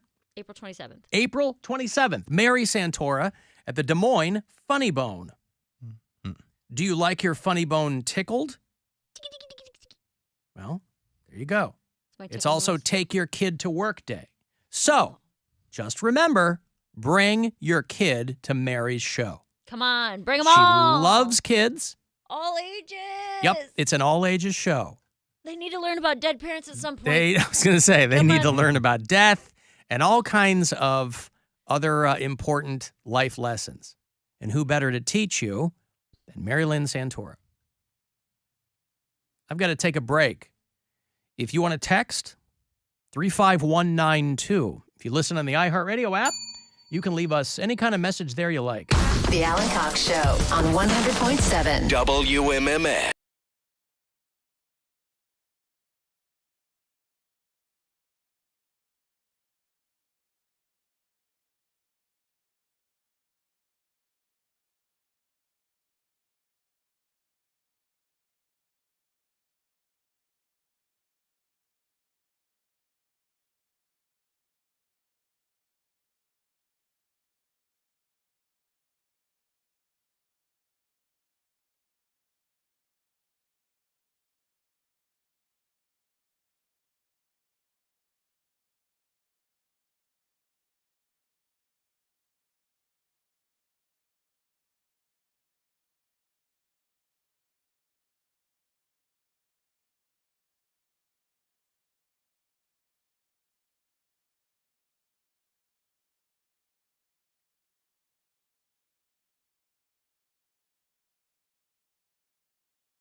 Call the Alan Cox Show. Pay attention to notice the reverse of everything that is normal becoming abnormal. 216-578-1007 or 1-800-348-1007.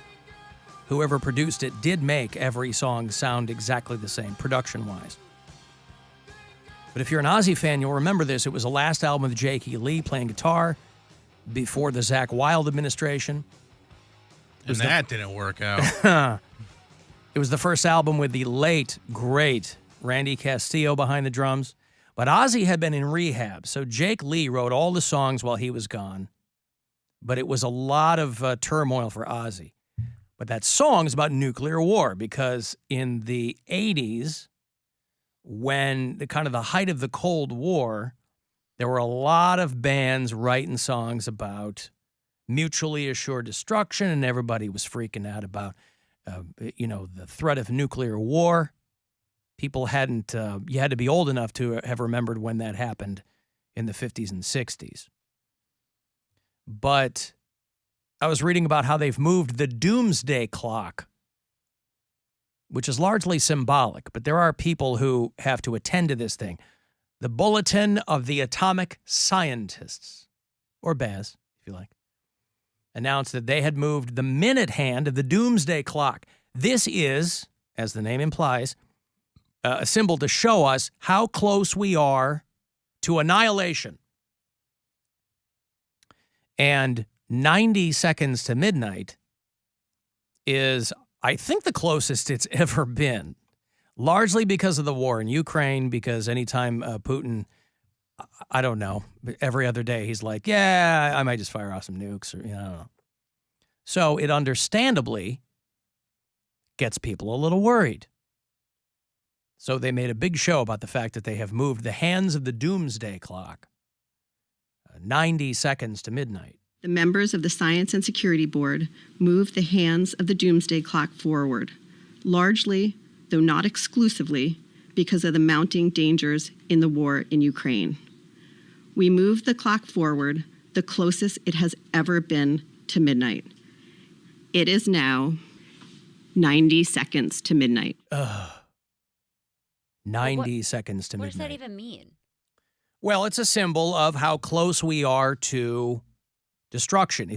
But largely, it's in the nuclear age, largely tied into nuclear holocaust. Right. So in the mid-40s, they set it at 7 minutes to midnight. Okay, that was my question. And It's how much time? Well, because it has moved closer, and then it has moved back too. Right. Ah, okay. So this is the closest to midnight it's ever been. I had to look it up. The farthest it's ever been was 17 minutes in 1991. It's been set back 8 times, and it's been set forward 17 times. So we went from 17 minutes in 1991, 30 years ago, to 90 seconds. Simply no way to know how many minutes that is. But the point is that, boy, that's close. Yes. There's a great Iron Maiden song called 2 Minutes to Midnight, and that's about the doomsday clock. Like I said, all these, a lot of, especially heavy metal bands. Because, the doomsday clock I'm surprised that's not an album title. Or it might just the be. name of a band. It might be. This is the first I'm hearing of this. You've never heard of the doomsday clock? I've never heard of the doomsday clock, no. Well, now you have. Can't say that any longer. Well, there is a band called the Doomsday Clock. Oh, okay, there you go. They have a song called Satan. Excuse me. You want to hear Satan by the Doomsday Clock? Can we Oh, hear no, maybe Satan? the Yeah. maybe the band is Satan, Okay. and the song is the Doomsday Clock. What if it's just like soft rock? Oh, these look like old dudes.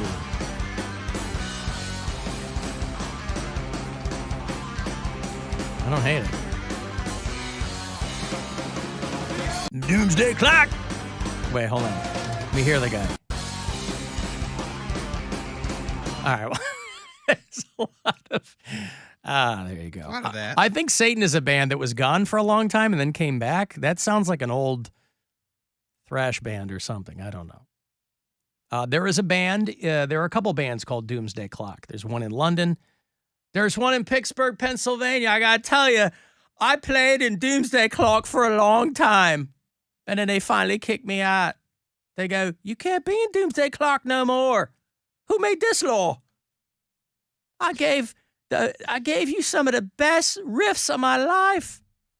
We played at Mr. Smalls. We played at Jurgles. We played at Nick's Fast City back in the day. We opened for the Buzz Poets.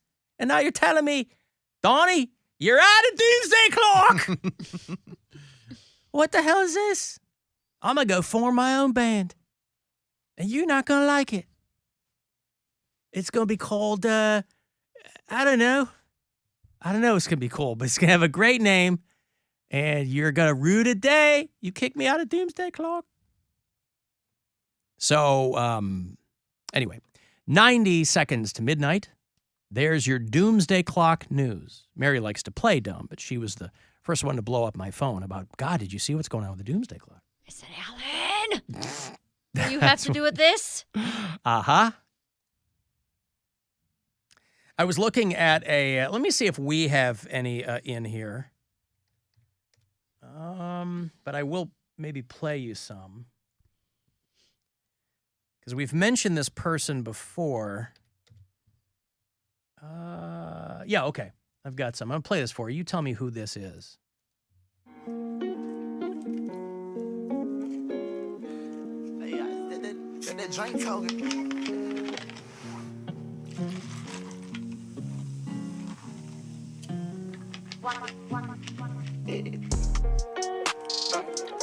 It takes so long to get going. Radio music you should know. Well, I can't tell you who that is. Hold on. Let me listen. Hold on. iHeartRadio. These goddamn iHeartRadio clips. Just give me the song. Oh, Jesus Christ. Music you should know. Well, then let me hear it. I don't. Now, it's like one of those maps of the most listened to artist in every country based on who's being streamed the most. The top global artists. A lot of it is obviously people you've never heard of before because they're in India or whatever. A Bollywood singer has the most with 14.8 billion listens. Wow. And most of South and Central America and Spain is all Bad Bunny. But the most listened to artist, most streamed artist of all in the entire United States is Young Boy Never Broke Again. This is that we've mentioned him before because I thought he was dating somebody famous. Well, he's got like 12 or 13 kids and he's 24 years old or something. He's like 23 that. and he has 10 kids with 8 chicks. This is a different guy than NBA Youngboy? This is NBA Youngboy. Yeah, NBA Never Broke Again is what NBA stands for. Yeah. I'm stupid. Okay. And, well, not everybody knows. I mean, most people have no goddamn clue who this guy is. He is the most streamed person in the entire United States. That's so wild to me. Eminem is Canada, which I thought was interesting. But, man, you got balls calling yourself Never Broke Again when you got 10 kids by the time you're 23. Right. And this guy, can't stay out of jail, and he's, man, I don't know how you stay so rich. I'm sure it's all above board. Floyd Mayweather's, that's not his... That's what it was. That's what it is. Floyd Mayweather, he was dating his daughter? Or he knocked up his daughter? Yeah. That's what it is. Yeah. I knew he was connected to someone famous. Wasn't there that photo of him getting into that gaudy Lambo or something? I reported on this on the Poundcake Sports Break because Floyd Mayweather bought a matching car seat with his furry interior of his Rolls Royce. It had a furry car seat. Right. Yeah, I am, and I sound like an old white guy when I say it, but I am. But I do like to keep my ear to the ground. But I am fascinated by these young dudes who are constantly in trouble. So they're constantly paying some kind of legal bills. They have a bunch of kids, and they're still crazy rich. I don't understand that, especially in the streaming era. You're not getting rich off that. And that's not your only revenue stream. Yeah, but if you're getting that many streams, you're doing pretty well. It's paying your bills. Yeah. Right, but I guess. I mean, of course, these days, there's no such thing as selling out anymore. So you just license your music to every goddamn thing that comes along. Mm-hmm. But again, you might be hard-pressed to find. Again, he's not a household name, but he's always in trouble for something. Attempted murder, assault weapons and kidnapping, assault and battery, shooting in Miami, probation revoked, arrest for firearms and drug offenses. Is this NBA a federal Youngboy? firearm charge? Yeah. Or Andy Dick? Now, Andy Dick's offenses are all him running around with his pants down. This guy, federal firearms charge. Released from jail on $2 million bail. So, but boy, 10 kids by 23. That is a heroic amount of not wrapping it up. So he needs to marry into the Nick Cannon family somehow. But he is the most streamed artist. End up having kids that are related at some point, I'm sure. One of his kids is going to marry one of Nick Cannon's kids. And that kid will be young boy, always broke. And he will embark on his own career. But he got going with Juice WRLD, Rip Juice WRLD. And he's out there. He's doing stuff. It doesn't say how many streams he has. But I had not expected to see that.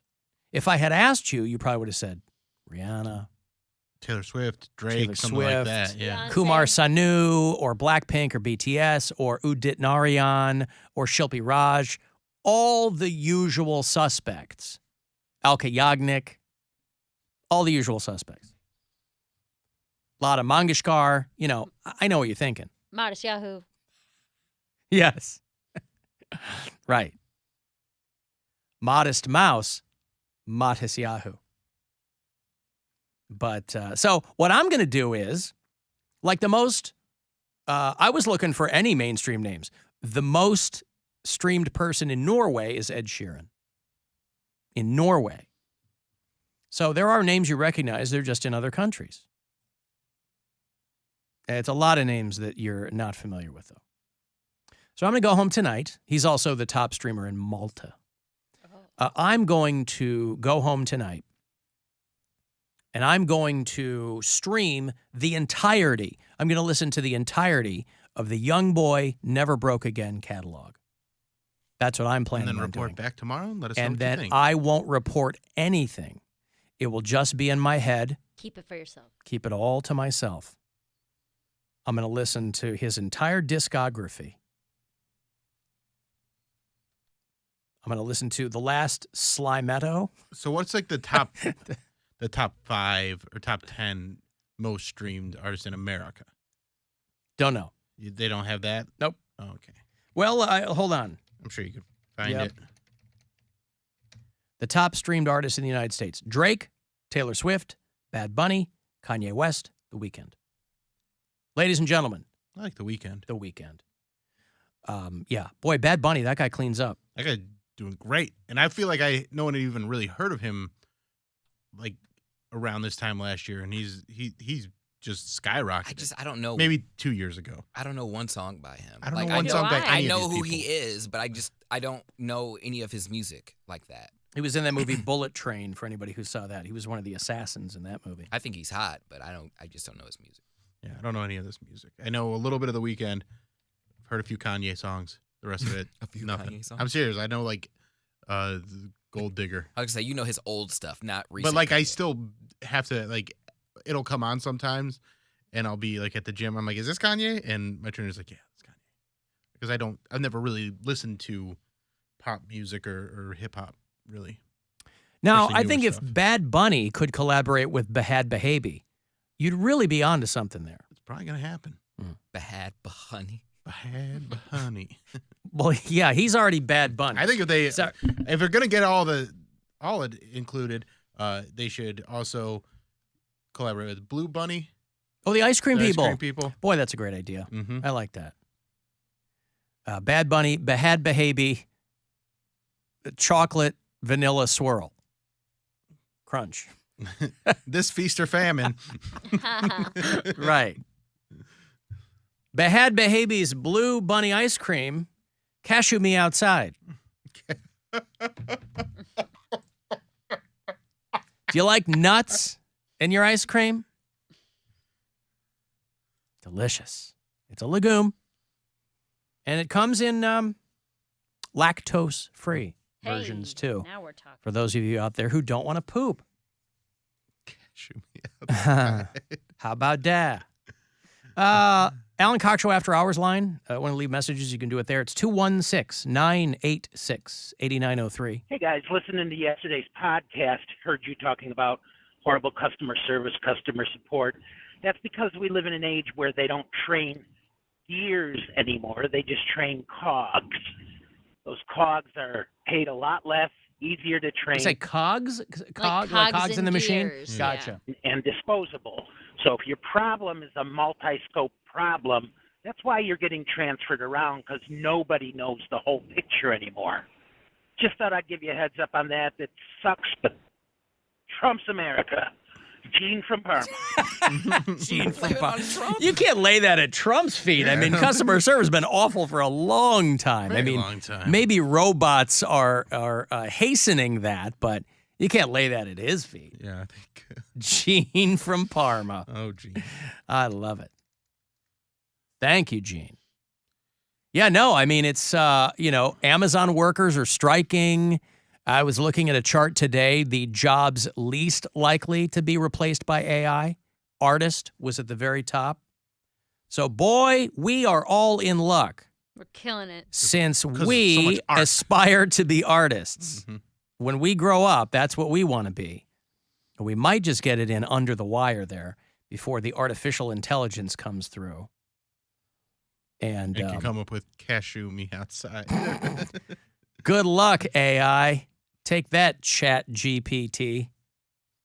I tried to get on that website yesterday, and it wouldn't let you on there. Really know much about it other than it's like an AI chat thing. People are dicking around with it. Yeah, you can put stuff in it, and it's try Chat GPT, but then it'll go, yeah, we're at capacity right now because everybody's checking it out. But it's, listen, it's just one more form of communication that we'll need to somehow incorporate into everyday life. And this isn't even as advanced as it's going to get. So who knows? But I was surprised to see doctor and lawyer on that list, too, of careers least likely to be replaced by AI, because that's what you read now. It's like, there's going to be robot lawyers, and you're going to walk up to a machine that's going to tell you what's wrong with you. You know, you'll get a scan from a robot, and that'll be your doctor. So I don't know how that's going to work out. People aren't going to like that because a machine would just be too practical to tell you exactly what's wrong. And as opposed to those doctors that are always great. There are some, though. Bedside manner. Yeah, they have that versus a doctor or a machine is just going to be like, you're fat, lose some weight. Like, you are obese, clinically obese. And someone's going to be like, I don't want to hear that. Well, no, but that's the point of this Chat GPT. That's the point they're trying to make with this artificial intelligence, is it's going to get to the point where it will be indistinguishable, where you could download Bedside Manner into the DocBot 5000, and it's going to talk to you like it really cares what's going on with you. Bedside Manner. So that's a vision of our future as cogs and gears. Maybe I will get married after all. In the ever-loving machine. To a robot doctor? No, not a robot doctor. Just I'll program my husband. If I can get exactly what I want in a doctor, why can't I get exactly what I want in a husband? He's going to program you. The robot's going to program me? Yeah. How so? Well, artificial intelligence, I mean, if it lives up to its promise. Smarter than me. Right. It's going to be able to create a picture of your personality, and it's going to be able to anticipate your responses and act accordingly. It's like, you're wearing that. You have not washed these sheets in 3 weeks. Ill, gross, don't touch me. I'm really tired. Oh, God. Come over here.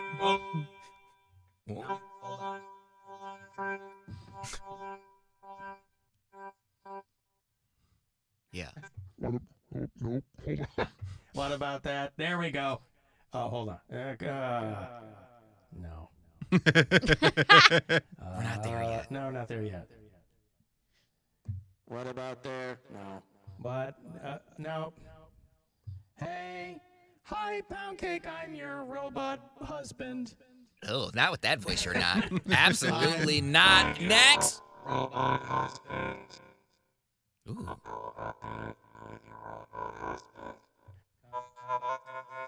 Where did they distribute you from? That sounds hot. Ooh, so you're foreign. Wait, does that mean you're uncut? Oh, no. New model, upgrade. Forget that. I'm uncut. How do you like it? I'm uncut. No. Hey! What are your prime directives? My prime directives are to sit on Poundcake's face. I like this guy. Was he a gift? All you need to do is unwrap me. Beep, bop, boop. Uh-oh. Okay. He's going to beep bop your boop, man. I'm going to beep bop your boop. Show me that boop. I'm going to beep bop it. Okay. Do you want to get married? No. Boy. Well, listen, that is what a wild look at our inevitable future. I've got to take a break. Hey, you want to get yourself to Sonic Temple? They've expanded it to 4 days. 25th through the 28th of May. They have a killer lineup down there in Columbus for the show. Go to sonictemplefestival.com to check it out, but I will have 4-day weekend passes for you. I think that's what it is. General admission weekend passes on the way back. And then $1,000. Another keyword to go fund yourself coming up at 4:30. The Alan Cox Show. On our free iHeartRadio app and your favorite smart device. Just tell it to play the Alan Cox Show on iHeartRadio. Get ready to celebrate the songs and artists you've listened to and loved over the past year. Monday, March 27th, live on Fox. The biggest stars from all genres of music will come together to take a bow at our 2023 iHeartRadio Music Awards. Who will go home a winner? iHeartRadio Music Award goes to... That's all up to you. This year's nominees include Imagine Dragons, Red Hot Chili Peppers, Weezer, Jack White, 21 Pilots, Blink-182. The countdown is on to our 2023 iHeartRadio Music Awards. Help decide who should win in categories like Best Lyrics, Best Music Video, Best Fan Army, Favorite Tour Style, Favorite Residency, and more. iHeartRadio fans vote for their favorite. Shout out to our fans for voting for this. Let's go! Find a full list of nominees and start voting for your favorites now at iHeartRadio.com/awards. From the Mr. Hero Taste You Crave Weather Center, WMMS Weather. Tonight, rain changing to snow down to 30. Tomorrow, snow likely in the morning, a high in the low 30s. Friday, chance of afternoon snow showers. High Friday, mid-30s. This report is sponsored by Dunkin'. The new Dunkin' Brown Butter Toffee Latte raises the bar on what a latte can be. It's got bold espresso, subtle brown butter, and toffee flavor notes. If it were a shelf, it'd be a top one. The new Dunkin' Brown Butter Toffee Latte. Elevate your latte. America runs on Dunkin'.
Best of all, it doesn't cost a thing. Download the absolutely free iHeartRadio app now.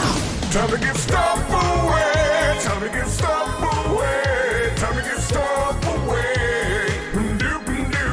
All right, after a hiatus, it's the return of the Sonic Temple Art and Music Festival.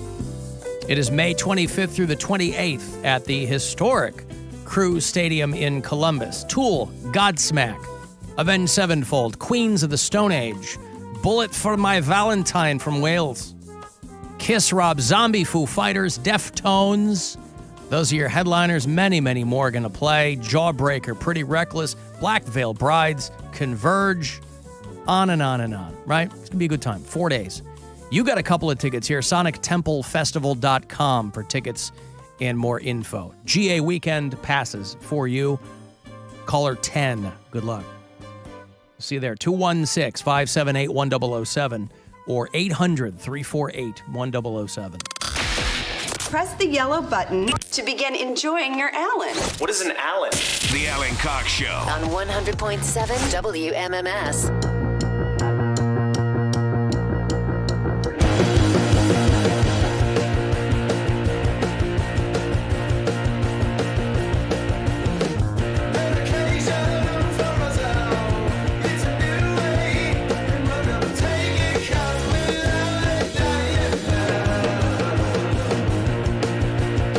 I won't lie, I'm actually most excited to see Queens of the Stone Age. They've kind of been off the radar for a bit. They are your Friday night headliners, second night of the festival, along with Avenged Sevenfold. Foo Fighters don't play till last night, but I would like to see Dave Grohl sit in with Queens of the Stone Age. I don't know if he's That'd be very cool. Parachuting in, parachuting out, but he played all the songs on Songs for the Deaf, and Queens of the Stone Age, still top 5 show I've ever seen. Love those guys. So, some for everybody all weekend long there at Sonic Temple. And I'll have more tickets for you tomorrow and Friday. Next few minutes here, got another $1,000 for you. If you're trying to go fund yourself, you're going to have an opportunity to do just that in about 3 or 4 minutes. So listen for those keywords. Your Cavaliers lose last night in New York against the Knicks. It's a squeaker, 105-103. They're off tonight, and then tomorrow they'll be in Houston to play the Rockets, who are 11-36. Rockets are the worst team in basketball right now, but it doesn't mean that they can't beat the Cavaliers. Any given Thursday is what they say. So tomorrow night, 8 o'clock, Cavs, Rockets in Houston here on WMMS. Want to get the full experience? You get that Cavs live pregame at 7:30. And about the last 6 days in the month for you to use the promo code ANEW at CLE Clothing Company for 20% off, whatever you want to get there. Mary Santora is out in L.A. Yes. I thought we lost you And again for a second. I'm here. Just bringing the energy. She's here. I'm so tired. Did you get to hike last night, or was that this morning, or was that tonight? I didn't hike at all. I thought you said you were going on a hike. I was going to do it today, but we didn't get back. To Griffith Park. Yeah, but we didn't get back to my friend's house until like midnight because she had a set. I had a set at 8. She had a set at 10:30. And then there were a couple pop-ins, so she didn't end up going up until closer to 11. And then we were staying and hanging out. And I was like, we're not going back at midnight and then waking up at 6 in the morning to go hike. That's 6 hours of sleep. It's not enough. Dude, I've been sleeping on an air mattress all week, okay? I have Yeah. I have not. She doesn't have a couch? I know you're against sleeping on couches, but you're not couch surfing over there? She does, but so I stayed with her and she has a guest room and apparently she had roommates in the last year and when they moved out, they took the bed with them. So she well, yeah, they got to have somewhere to sleep. Right. And so she got an air mattress. And so I've been sleeping on that, which there's nothing wrong with that. It's just not the same quality of sleep that you're going to get sleeping on a real bed. Understood. You know? So I'm like, I've been dragging ass all week. My allergies are running wild. I'm just tired. That's all. It was a great night, though. What are you allergic to out there? I don't know. Pollen, sunshine. I have no idea. Sunshine. Something's not Too much sitting vitamin right. D. Right. I'm at the Comedy Store last Team night. inside. No. And it was great. It was Outside really doesn't fun even show. want you there. That's true. You're right. We are invaders. Yeah, so I'm just dragging ass. No hiking. Comedy Store last night. Comedy Store last night. Did a set in the belly room, which was awesome. And then Nicole went up in the original room. We were hanging out, and I met a famous person. Who'd you meet? Pretty crazy. Zachary, I think it's Levy or Levi. Oh, Levi, yeah. He's Captain Shazam. Marvel. Yeah, he's Shazam. Well, he says Shazam. He is Captain Marvel. Oh, whatever it is. I thought Captain Marvel was a girl. No, Captain that's- Marvel is a girl in the Marvel Yeah. Cinematic Universe. So there's two Captain Marvels. Yes. Okay. He seems like a good-looking dude, though. Yeah, so a friend, Jeff he was Dye. he was Chuck back in the day on the TV show. So Jeff Dye is a comic, and he's a very good-looking guy as well. And he showed up with that Zach guy, and it was so funny because I didn't know who he was. I didn't recognize him from movies or anything. And They I'm look looking very similar. They do, and they're both tall and like fit. And I'm looking at them like, damn, everyone in LA is so hot. And then Jeff is a buddy of mine. He goes, "Oh, this is my famous friend." I was like, oh, okay, that makes more sense. That he's like actually a famous actor, that not just a Joe Schmo working at a bank looks like that, you know? Right. But yeah. It was a good night. We had a lot of fun. Zachary Levi is a guy who has played characters in both the DC universe and the Marvel Cinematic Yeah, some Universe. of the Thor movies. He's Fandral in the Thor movies. Now, did you whip that at him? Did you go, "Oh my God, you're in the DCU and the DCEU"? No, she didn't know who he was. didn't know till who he and later. the MCU. You didn't know who he was at all? No. You didn't recognize his face. No, he was just a good-looking dude. Oh, really? Who was with my friend Jeff, and he introduced him as this is my buddy Zach. I was like, "Oh, hey Zach, what's up?" And then like See, that's the move. As we were hanging out, Jeff said something about him being like a big-time movie star. And I was like, "Oh, good for you." Like, I don't know. And he's like, Right. Yeah, he's like, "Yeah, this is Zach. Is it Levi or Levy?" Well, I think it's Levi. Yeah, I think it's Okay. Levi. I think he's a big Jesus guy, though. Well, I waited until we were in the car on the way home, and then I Googled him. And I was like, "Oh, he's like legit." Yeah. Yeah. Very nice dude. Very sweet. We talked about the Browns, honestly, is like what most of our discussion. Jeff Dye's a big sports guy, so we mostly talked about sports. But yeah, we hung out for like 10 minutes, and I went and watched Nicole's set, and we left. You walk back to her place, or is it? No, it's a drive. Oh, it is a drive. Yeah, she's a couple miles. She's like, it's like 3 miles, but it's like a 25-minute drive. Right. Yeah. But yeah, it was a good night. I'm at Flappers in Burbank tonight. What? The name Flappers? You don't want me to flap them out? Come on, guys. Mary Come on, not a Santora's flapper. Flappers I don't even out think- tonight. Is it 1920s themed in there? No, but what's funny, tonight is Wednesday's celebrity drop-in night. So I might meet another famous person tonight. Wait a second. Wouldn't that keep every celebrity at bay? I would think so. That the Yes. title of the show is Yes. Celebrity Drop-In. Yeah. Well, do they mean celebrity comics? I think they mean celebrity comics.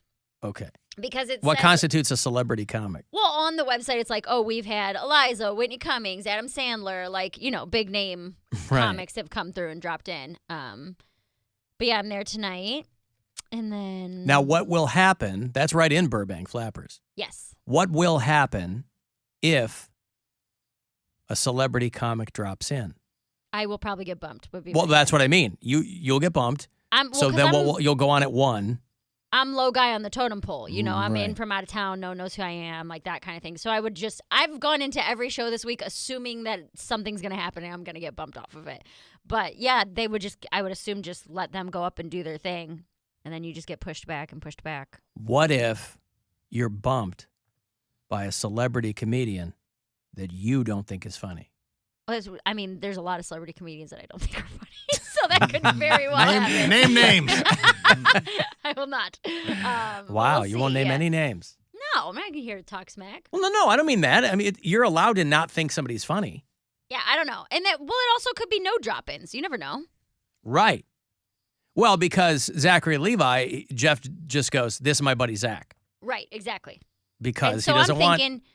I'm thinking like, damn, LA people are hot. And I'm looking at these two talking, and I was like, I swear to God, it's the first time I've ever looked at an attractive group of people and been like, I should probably get Botox. Like, just looking at these, I was like, oh, no.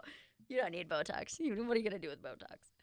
But There's a lot of young girls getting Botox, even in Northeast Ohio. It's crazy how many young girls I got Botox. I'm like, you're 25. Yeah. But see, in LA, I feel like you're surrounded by hot people all the time and you feel like you have to keep up. Like, were you intimidated, Mary, just because they were like, because these were dudes. These weren't other women that you were around. No, not intimidated, but they're both like 6'4", and they're just like big, strong, tall, attractive men. And it's just like, and they had a couple like girls with them, and they were cute, and, like tiny little LA girls. And the thing is that I didn't know who they were, so it wasn't like weird or anything. And we were talking about the Browns. We're talking about Baker Mayfield, so it's not like I felt any pressure to be cute or whatever. Just like whatever, They just got hangers on. That's so cool. I want to get to the point where I'm so big where I just have hangers on. And you just they probably knew the girls. Maybe they were their girlfriends. Maybe. Yeah. They were sitting at a table. I bet Poundcake would have known who Zachary Levi was. I don't know. I didn't know who he was. Oh, really? Oh, I figured that'd be somebody you picked No, up. I know Jeff Dye. I've met him a couple times, but I never knew who Zachary Levi. Let me give you this money here. It's $1,000. Chance to go fund yourself. Good luck. I hope you win. The Buzzard wants you to go fund yourself and score $1,000. Enter the nationwide keyword GRAND at WMMS.com. That's GRAND. Enter it now at WMMS.com. And good luck from Buzzard Radio. You can leave us messages if you like on the iHeartRadio app. Anytime you want to do that, the little talkback button there. Hey guys, listening to the podcast, and I have to laugh because Bill's talking about taking his car to Terry's North Coast Auto, and I immediately go bing, and then I hear Mary in the background go bing. So, we got to keep it going, Alan. You got to stay on your feet, man. Come on. Hit the show, guys. Oh, you got to earn the ding. The ding's when you're getting paid. Yeah, you ain't getting paid. You don't get the ding, right? TN, they gotta step back up. That's what I'm saying. I still go there. I still like him. He didn't get the ding because he ain't getting paid. See, Poundcake, what's your place? Oh, you mean Orange Theory Fitness? See how that works? Not Tangerine Hypothesis. No, Orange Theory Fitness. See? Going after work today. Wendy's breakfast. Get the ding. You can get it any time of day. I don't have any. No, breakfast hours only.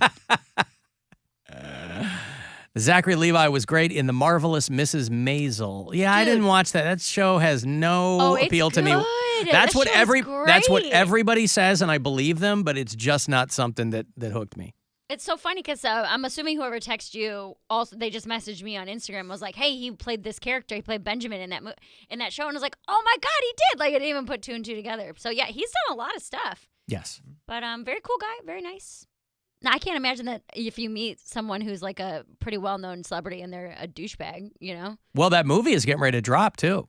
You got him right before he's going out and doing, I think it's gotten pushed back a couple times, but that's getting ready to drop like in a month.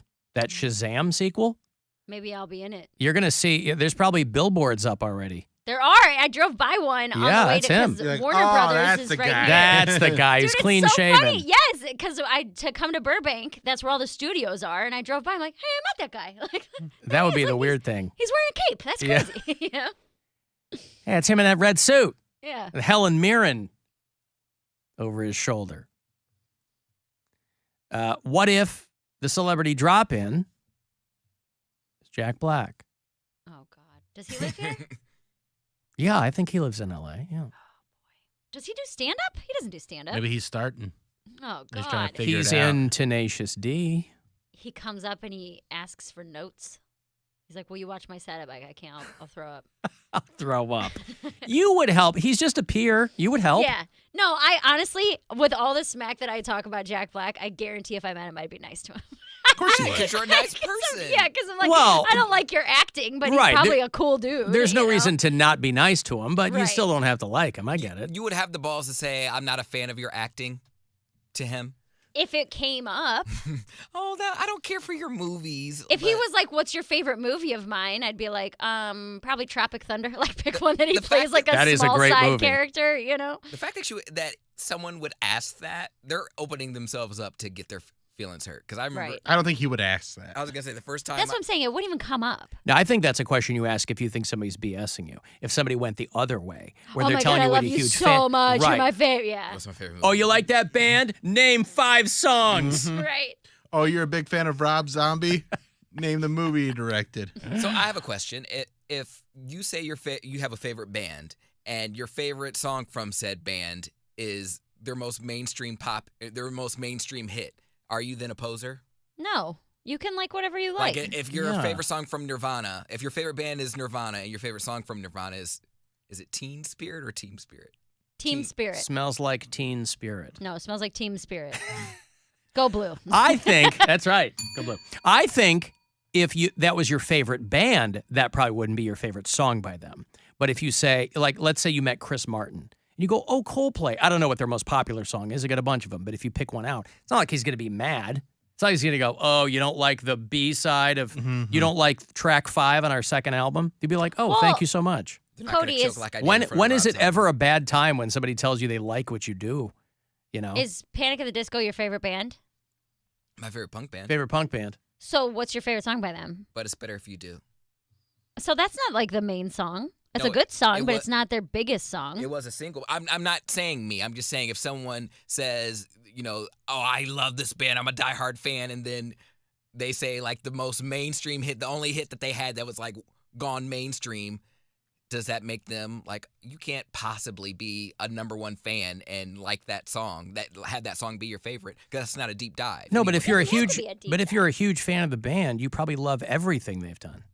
It wouldn't matter. That's not true. Well, no, I'm just playing. John Mayer's Sob Rock, I couldn't even get through. Only good stuff he did. That's right. right. No, the 80s, bleh. Synthesized.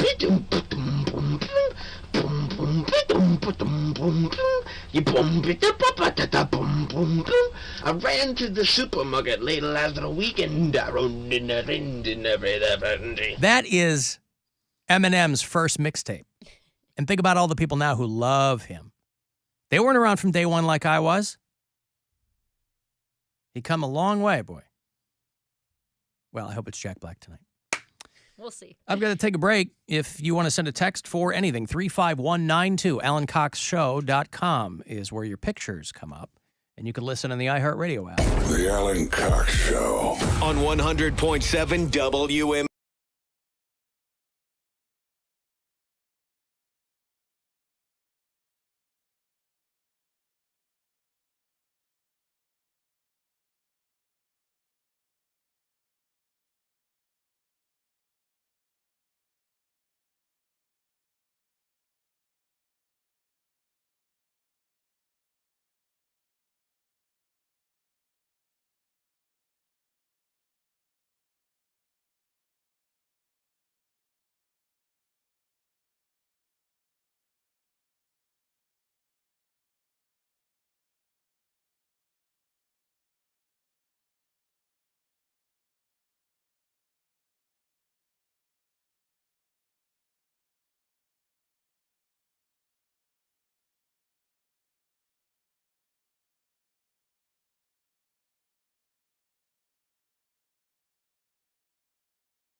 Cleveland. Give stuff away, give stuff away. Wow, wow. All right, the mighty Gojira and the mighty Mastodon have announced that they're going back out and doing another co-headlining run that will bring them to Cleveland with special guest Lorna Shore, if you're into them. Jacobs Pavilion at Nautica is when it happens. They're flip-flopping the closing set every night. So who knows which one will go on last here in Cleveland. Thursday, August 10th is the show. Tickets, info, everything else at axs.com. Gojira and Mastodon. Killer show. I'll see you there. Call 10. Good luck. 216-578-1007 or 800-348-1007. The Alan Cox Show. It's really just for people who are into that sort of thing. A totally different thing. And frankly, it's barely for them. 100.7 WMMS.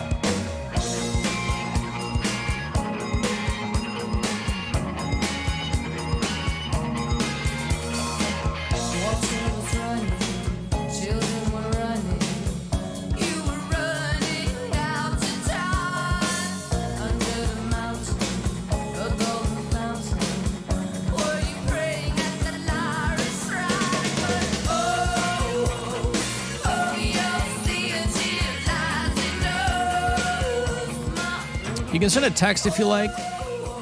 35192. AlanCoxShow.com. Thank you to Slick Slunkin for helping out in the video department back there. You know, we have bureau chiefs all over these United States, people who listen to the show on the iHeartRadio app. And we have bureau chiefs in 4 cities who are in for a very rocky ride when it comes to home ownership. You'll get varying levels of interest or prediction on how the economy is going to do this year. Some people say it's being overblown, how bad it's going to get. Other people say, no, it's going to get pretty bad. But home prices are, in a lot of cities, not where people would like them to be. And some predictors have said that 4 United States cities will have a home and mortgage crisis like we had in 2008. When everything melted down, a lot of people lost their jobs. 4 United States cities, these people predict, are going to have a real hard time with homes, that the values of their homes will crater. San Jose, that's Silicon Valley, of course. San Diego, no sooner does Mary Santora go house shopping there a couple of days ago, and this report comes out. Yeah, because they're like, we can't let that hillbilly here. She's bringing down the market value already. Austin and Phoenix. San Jose, San Diego, Austin, and Phoenix. These people predict are looking at 2008 mortgage and home price crashes. Other cities around the country, they're looking at kind of, negligible dips or whatever. A couple of cities they predict will go. This goes to show you how you can probably, I don't know how much credibility you can put into some of these predictions, because they said that home prices, for instance, in Miami and Baltimore will actually go up, which I guess is great news if you're Lil Wayne and in 2023 decided to purchase oceanfront property in Miami. But people still love going to Miami. But Austin, Phoenix, and Phoenix is blowing up despite the fact there's no water. People just don't stop moving to Phoenix. Who needs water? And we have bureau chiefs in all those cities, in San Jose, in San Diego, Austin. And I love Austin. There was a time when we were talking about buying a place in Austin.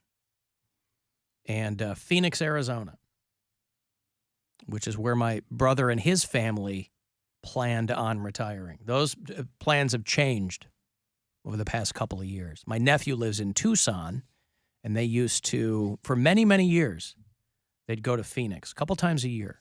My middle brother and his wife, they were like, we're going to, because they'll probably retire early. Like they both have killer jobs that make a lot of money. They'll probably retire early-ish. And they always talked about buying a place in Phoenix. Now, maybe they'll get one on the downslide. Maybe they'll get out there and go, pennies on the dollar. But who knows?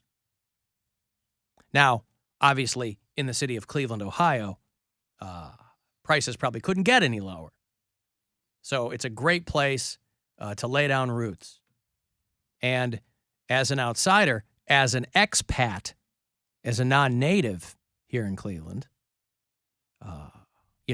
I can speak with some authority on people going, gee, should I, could I, would I in Northeast Ohio? And I say probably, very emphatically, probably is what I tell them. Somebody keeps texting me about how much they really, really admire Mary and would like me to pass along their phone number to you. Oh, thank you. But no, thanks. I'm going to respectfully decline. I certainly can't speak for Mary. I appreciate your interest in whatever she's doing. Sure. I'm not going to call you, probably. So. She's not going to call you. Thank you, though. Why? Very kind. Because she hates the audience, Poundcake. I hate That's why. everybody in the audience. They all are trash. She's open about it. Hates the audience. So how dare you forward your phone number to her, knowing how she feels, knowing full well you call yourself a fan of the show? How dare you? And yet you still forward your number? You think I care? Bro, please. Especially when she's in LA. Bro, please. I'm hanging out with literal superheroes, okay? Yeah. I don't need Cleveland. What are you? I don't know. Texters? No. She can't. See, I moved here, right? I'm not from Northeast Ohio. I moved here. And over the course of 13 years, have created what some people might call, a life. But fully 50% of the people on this show can't wait to get out of here.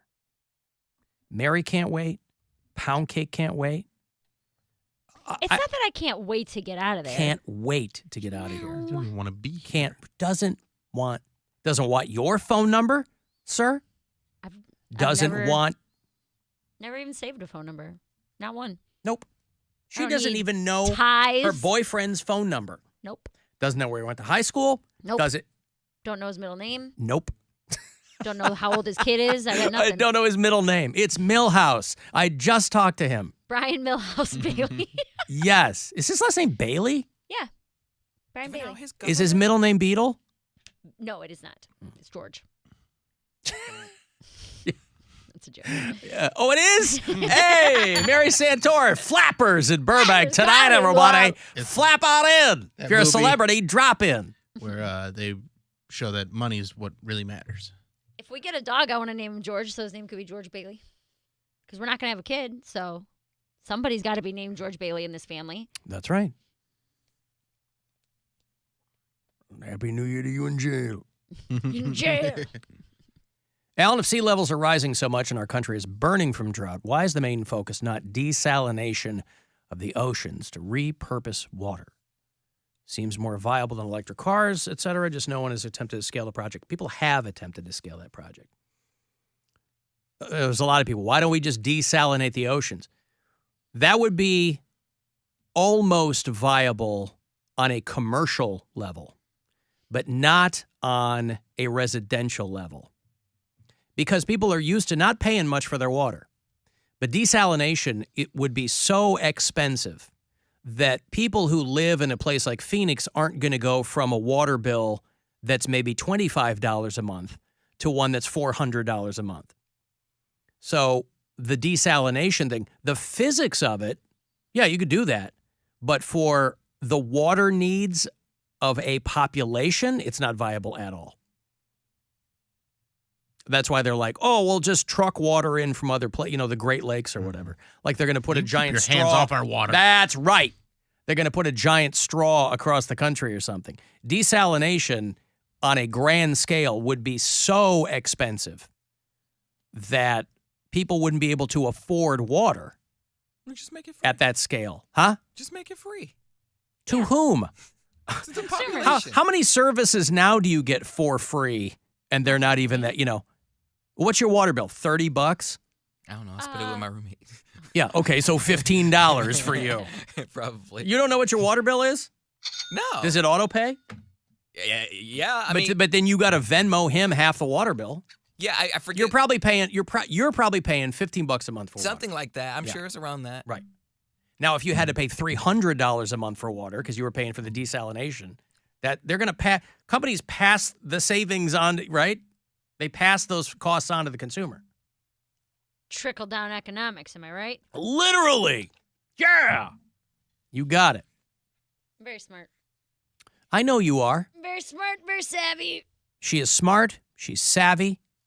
She is incorporated. She is. How's that going? Oh, nothing's changed.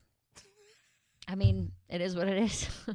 I just have a separate bank account and credit card now for that part of my life, and everything is easily tracked. I did. Did you ever have business cards printed up that say Mary Santora LLC and underneath in smaller font, funny lady? No.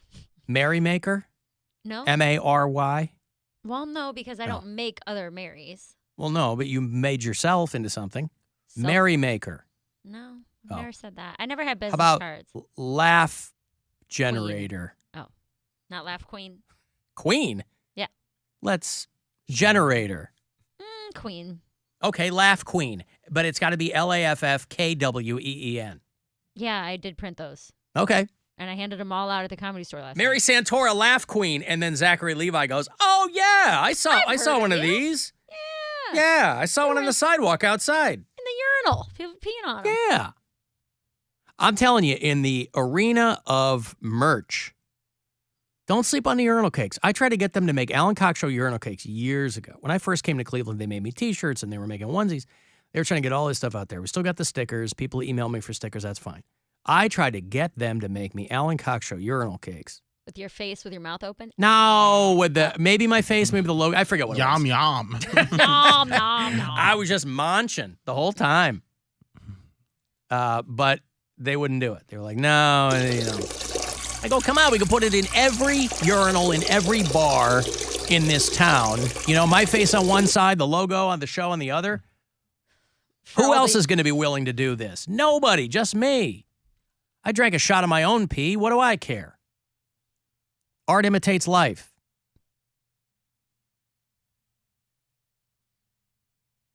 Water bills in Akron run an average of $200 a month. Okay. Wow. Don't know why that is, but I feel like our water bill is real low. It's definitely not that. Clearly it's variable. Our water bill, we get two. We get one every month, and then we get one every 3 months. Our water bill is every 3 months. Oh, what? Okay. Because it wouldn't be it wouldn't be worth it to send it out. Yeah, it's like $100 every 3 months or something like that. Alan, Caribbean islands have desalination plants, and they still rely on rainwater. The scale in the United States is in no way reasonable. That's what I'm talking about. If you're in a coastal city like L.A., yeah, they have like desal stations. They're like, we'll take some water, use it for, almond farms or something. I don't know. That's what it sucks up all the water. You know how much water? If you're an almond farmer, how much water you need? No. You need like 5 gallons of water for each almond. That's a lot of almonds too. Yeah, and I love me some just almonds, sell one boy. almond. I like almonds. I eat them all the time. I'll eat them raw, salted, don't care. Love me some almonds, but I feel increasingly guilty every time I eat almonds because they use so much water to grow.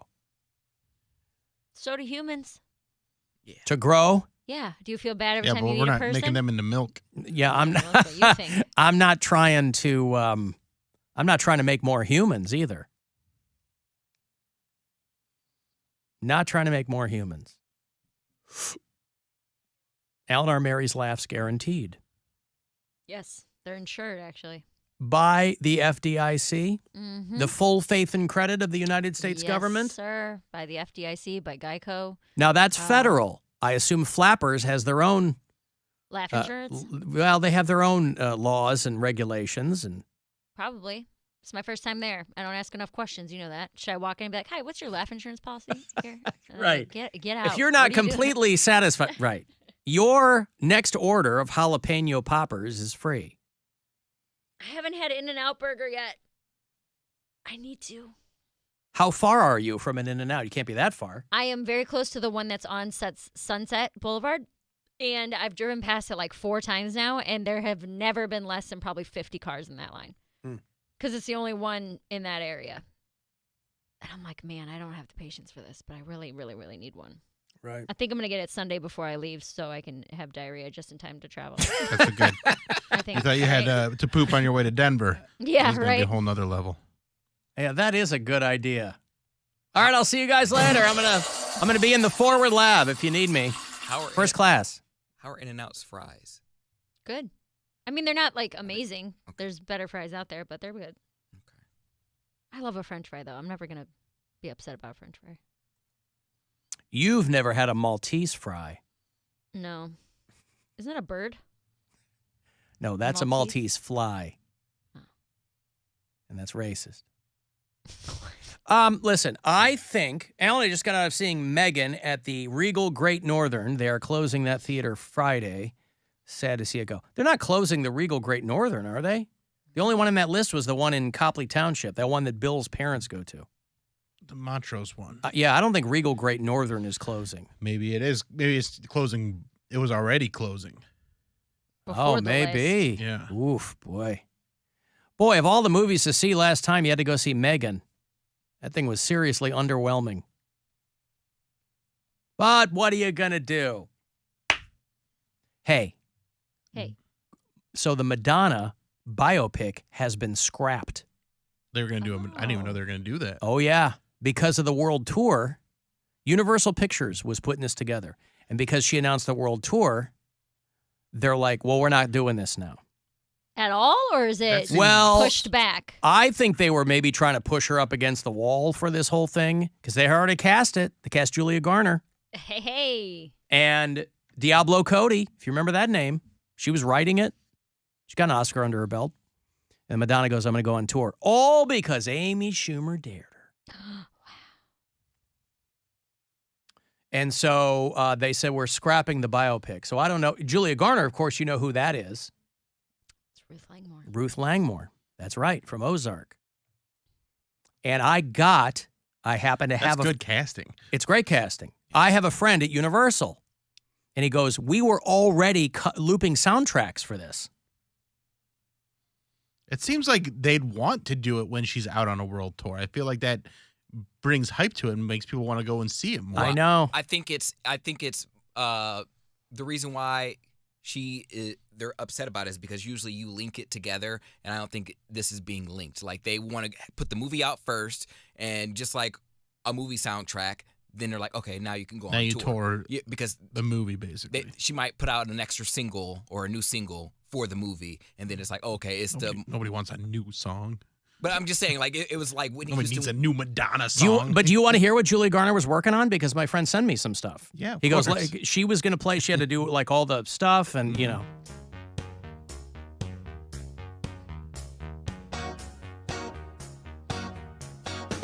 I made it through the fucking wilderness. Somehow I made it through. I didn't know how lost I was until I found you, Marty. I was beaten and incomplete. I'd been had, I had sad, and I was blue, but you made me feel shiny and new. Fucking who?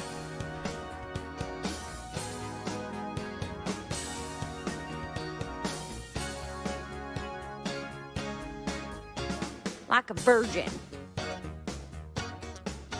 For the very first time. Like a virgin. When your fucking heart beats next to mine. Pretty good. I mean, it's not much of a stretch. I think she really did nail it. I mean, I thought that maybe they would want her to do the character a little differently than she did on Ozark, but I like it. No, she's cast type. Typecast. I'm in LA. She was cast type, man. Sure was. Hollywood mayor, cast type. Anyway, poor Julia Garner. She did all that work, and they've scrapped the Madonna movie for the time being. On that. Yep. Probably 30, 40 seconds. I've got to take a break. If you want to text for anything, 35192. I will have another $1,000 for you at 5:30. We'll have the Poundcake Sports Break. But right after the break, I'm going to put somebody on Bill's Polar Blast tubing team. So if you want to join Big Billy's Bottom Boys, I will have that for you coming back. It's the Alan Cox Show. On our free iHeartRadio app and your favorite smart device. Just tell it to play the Alan Cox Show. On iHeartRadio. From the Universal Windows Direct Weather Center, WMMS Weather. Tonight, rain changing to snow down to 30. Tomorrow, snow likely in the morning, a high in the low 30s. Friday, chance of afternoon snow showers. High Friday, mid-30s. This report is sponsored by Safe Auto Insurance. Safe Auto Insurance is for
Got the Poundcake Sports Break in mere minutes here. And another $1,000 for you to win in about 7 or 8 minutes. So listen for that next keyword to go fund yourself. Cavaliers are off tonight. They lost by 2 in New York last night to the Knicks. They will get to play the Houston Rockets tomorrow night here on MMS.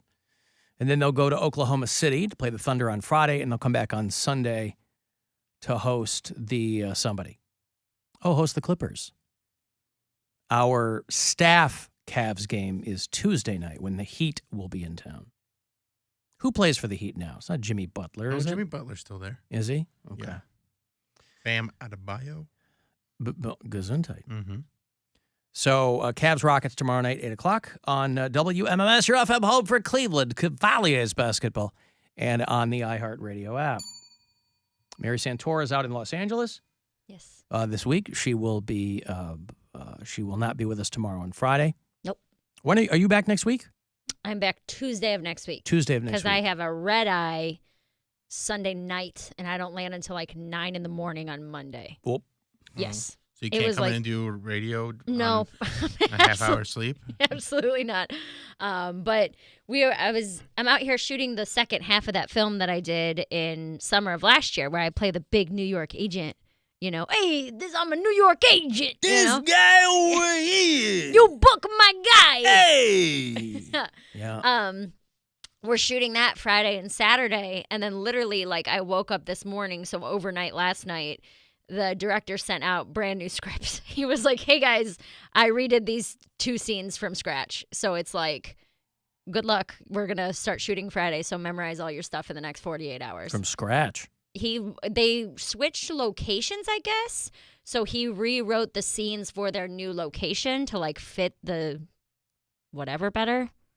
But whatever. Now Slight change. Mary's character is now from Wisconsin. Oh, so you should book my client. He's a really good guy. Oh, cripe. Oh, my goodness. There's a lot of cripe in the new rewrites and the whole bit. But also, I got offered a really good show in Santa Barbara on Friday night. It's called Don't Tell Comedy. And they do these tapings. And pretty much if you do one of these tapings, you're almost guaranteed to go viral. Like, they have such a huge following. Yeah, our friend Liz Blanc just did one in, I think, like 3 of the 4 clips that they posted have like 5 million views. Yeah, like, so they're like awesome. They're known for that. Like, it's a really good boost. But so I was talking with the director, and I was like, hey, I got offered this gig in Santa Barbara. I would really love to do it if we can figure out the shooting schedule. And I guess we're doing 2 overnight shoots back to back. Ugh. He's like, so your call time isn't until like 6 p.m., but you'll be there literally all day and night. Like, we're shooting into 6 a.m. He's like, those are the 12 hours you have to be available. I was like, oh, damn. Oh, boy. So, yeah. Is it still raining in Santa Barbara? Well, there hasn't been any rain here at all the whole time. No, like Santa Barbara is where they got all that rain. Oh, I don't know. Montecito, Santa Barbara. That's wine country. Yeah, I didn't look because I was pretty sure that there was no way I could even make the shoot work because we're shooting an hour outside of LA. So it was like almost 3 hours from the shoot site to Santa Barbara. Oh, yeah, that would never work. Yeah. Well, that sucks. I'm really bummed about like really, really Not bummed only do about night it. shoots suck, that sucks. Yeah, because I was like, dude, that would be huge if I would be able to get one of these Don't Tell tapings. And I can't because I'm doing which I'm very excited to do the movie too, but. It sounds like it. I mean, I'm not an actor. You know what I mean? Stand-up is first. I would be more excited about a stand-up opportunity. Can you just drop out of the movie now? No, they already have half of it shot. I got to learn a Wisconsin accent. These are the things that they got to adapt to. What, just dropping out? It happens all the time. No, I'm not doing that. But they do Don't Tell shows all over the country. You should be able to go to Detroit or something. Yeah. They don't tape all of them. They don't tape and release all of them. They tape and release the ones I think in like Boston, the Los Angeles area, and maybe New York. They only tape and release a couple of them. So it's not like live from Asheville, North Carolina. No. Mary Santora. Not that I know of. I'm pretty sure it's just. Well, that's their loss. What if I said you could do a spot at my show at the Alex Theater on Saturday? Would you fly home early? No, I'm not going to pay you. No, absolutely but not. I will film it. No, I'm not going to do that. All right. Thank you, though. Yes, on the east side. I was telling my girlfriend about that yesterday. Oh, my She God, was shut up. dying. Because she's actually from the east side. She lived in Collinwood for a while. So Oh, she's like, that is east side. Yeah. That is east side. Hey, good for her. Collinwood. How did she survive? How did... Wow. You know, not everyone who lives there is murdered, right? I mean, plenty of people live there. she's and a scrapper, man. She's I was been going through to it. say, she done a lot of stuff. I was throwing hands on Prospect Avenue. She was like... Yeah. Go ahead. Yeah. Shooting guns, pow, pow, pow in Collinwood. Yeah. But Yeah. anyway, tickets at BillSquire.com for Alex Eater this Saturday, 8 p.m. All right. It's like 30 tickets left. Still a lot of polka probably getting played over there in Collinwood, yeah? I don't know. I didn't really hang out there. No? I didn't know her then. So. Oh, okay. Oh, you didn't know her yeah, then. yeah. Okay. I don't know how much polka's Frankie going on. Frankie out there. Yankovic is the pride of Collinwood, Ohio, I think. Oh, okay. That neighborhood, at least. Let me give you some money here, and then we'll get to Poundcake's world famous sports break. It's getting there, I think. Unlike the Don't Tell comedy, we do record all of Poundcake's sports breaks, and then we tell everyone to listen. So there's $1,000 right here for you to win. Good luck. The Buzzard wants you to go fund yourself and score $1,000. Enter the nationwide keyword credit at WMMS.com. That's credit. Enter it now at WMMS.com. And good luck from Buzzard Radio. Anything special you'd like me to say to set up this week's sports break, Poundcake? Just it's about a boy from, just a boy from Akron. So he's in it. Never said that. I don't know who that is. Okay, well then, nope. Ooh, this can be a big surprise to me. Okay, so you ready? Mm-hmm. Play ball! This is a Poundcake Sports Break!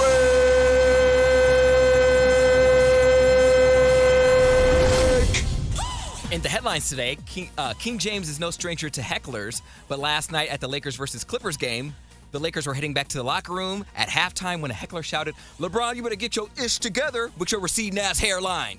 Ouch! You didn't have to jab and twist like that. Coming for his hairline? He can't help it. Some of us are just follically challenged. And plus, I thought he took care of that. Didn't he have, like, the Beijing? But at any rate, that ticked LeBron off to the point where he had to be held back by security. I am on Team Bron on this one. I think that guy should be banned for life. And let's see your hairline, sir, since you want to be behind the camera. Also, an ex-University of Florida recruit, Marcus Stokes, has landed new offers after his N-word controversy. Yes, that's right. Another young white boy filmed himself on Snapchat rapping the N-word in a rap song so controversial. So much so that University of Florida said, "We can't stand for racism," and rescinded his scholarship to play for the Gators. Well, in a strange turn of events, Marcus has been offered new scholarships, and a couple were HBCUs, no less. No word yet on if he'll take them up on their offer, but just think about how exhausting it's going to be. He's at a party, he hears Lil Wayne or Chief Keef, and then he just has to take a sip of his beer. Yeah, so life is so unfair. Lastly, NBA legend, Sheriff, DJ, and apparently Krispy Kreme owner Shaquille O'Neal is making good on his promise to rebuild the Krispy Kreme in Atlanta after it was set ablaze last year. Apparently, the donut shop has historical significance in the black community since it gifted free donuts to those mourning the loss of Martin Luther King Jr. after he was assassinated. So, DJ Diesel is here to save the day. What a pillar of the community. But if you think you'll be getting a free donut, you have a dream too. And that, ladies and gentlemen, concludes this Poundcake Sports Break. Play ball! This is a Poundcake Sports Break!